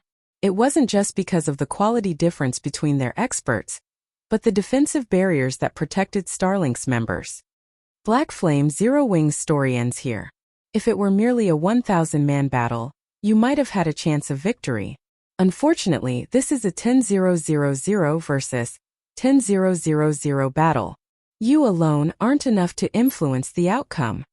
Startled Wind snarled, breathing a sigh of relief once he saw that this battle's outcome was assured.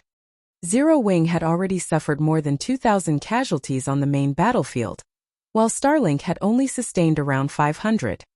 As long as they could hold out until Zero Wing's main army fell, the rest of Starlink's players could wear Shifeng and his companions down, even if Starlink's domain realm experts were annihilated. In such a high-speed battle, experts of their caliber were no trivial matter. Fighting at their peak consumed a lot of stamina and concentration, and executing one advanced combat technique after another would increase their consumption. Startled Wind only had around half of his stamina remaining, and with Shifeng facing two domain realm experts at the same time, he shouldn't fare any better. Startled Wind wasn't the only one to consider the issue. Everyone was aware of it. Aqua Rose and Zero Wing's other magical class experts had already blown through more than half of their mana. Even if Zero Wing's Vanguard team eliminated Starlink's 700+ Refinement Realm experts before its main army fell, the surviving Vanguard members wouldn't be useful combat power. How exactly did Zero Wing plan to defeat Starlink's forces? You're not wrong. I can't turn the tide of this battle by myself, but what happens if I'm not alone? Shifeng asked, flashing a grin at Startled Wind and Evil Blade. Shifeng's question made them realize something, and they stared at him with grim expressions. The moment Shifeng finished his question, he activated Twilight's Shadow and Twilight of the Gods. The swordsman then split into 8 identical clones, each looking straight at Startled Wind and Evil Blade. Crap! Many of the watching players gasped when they saw Shifeng split into 8 copies of himself. Some even cursed aloud in surprise. Startled Wind and his comrades, who shared a battlefield with Shifeng, felt as if someone had dumped a bucket of cold water over their heads. You're tuning in to the Li Mei Sword of Destiny YouTube channel. We're so grateful for your support, and don't forget to subscribe to join us on this incredible journey through captivating stories. Your generosity through donations truly makes a world of difference, as it's the primary source of revenue that allows me to expand and enhance this channel for you. Thank you from the bottom of my heart for being a part of this adventure.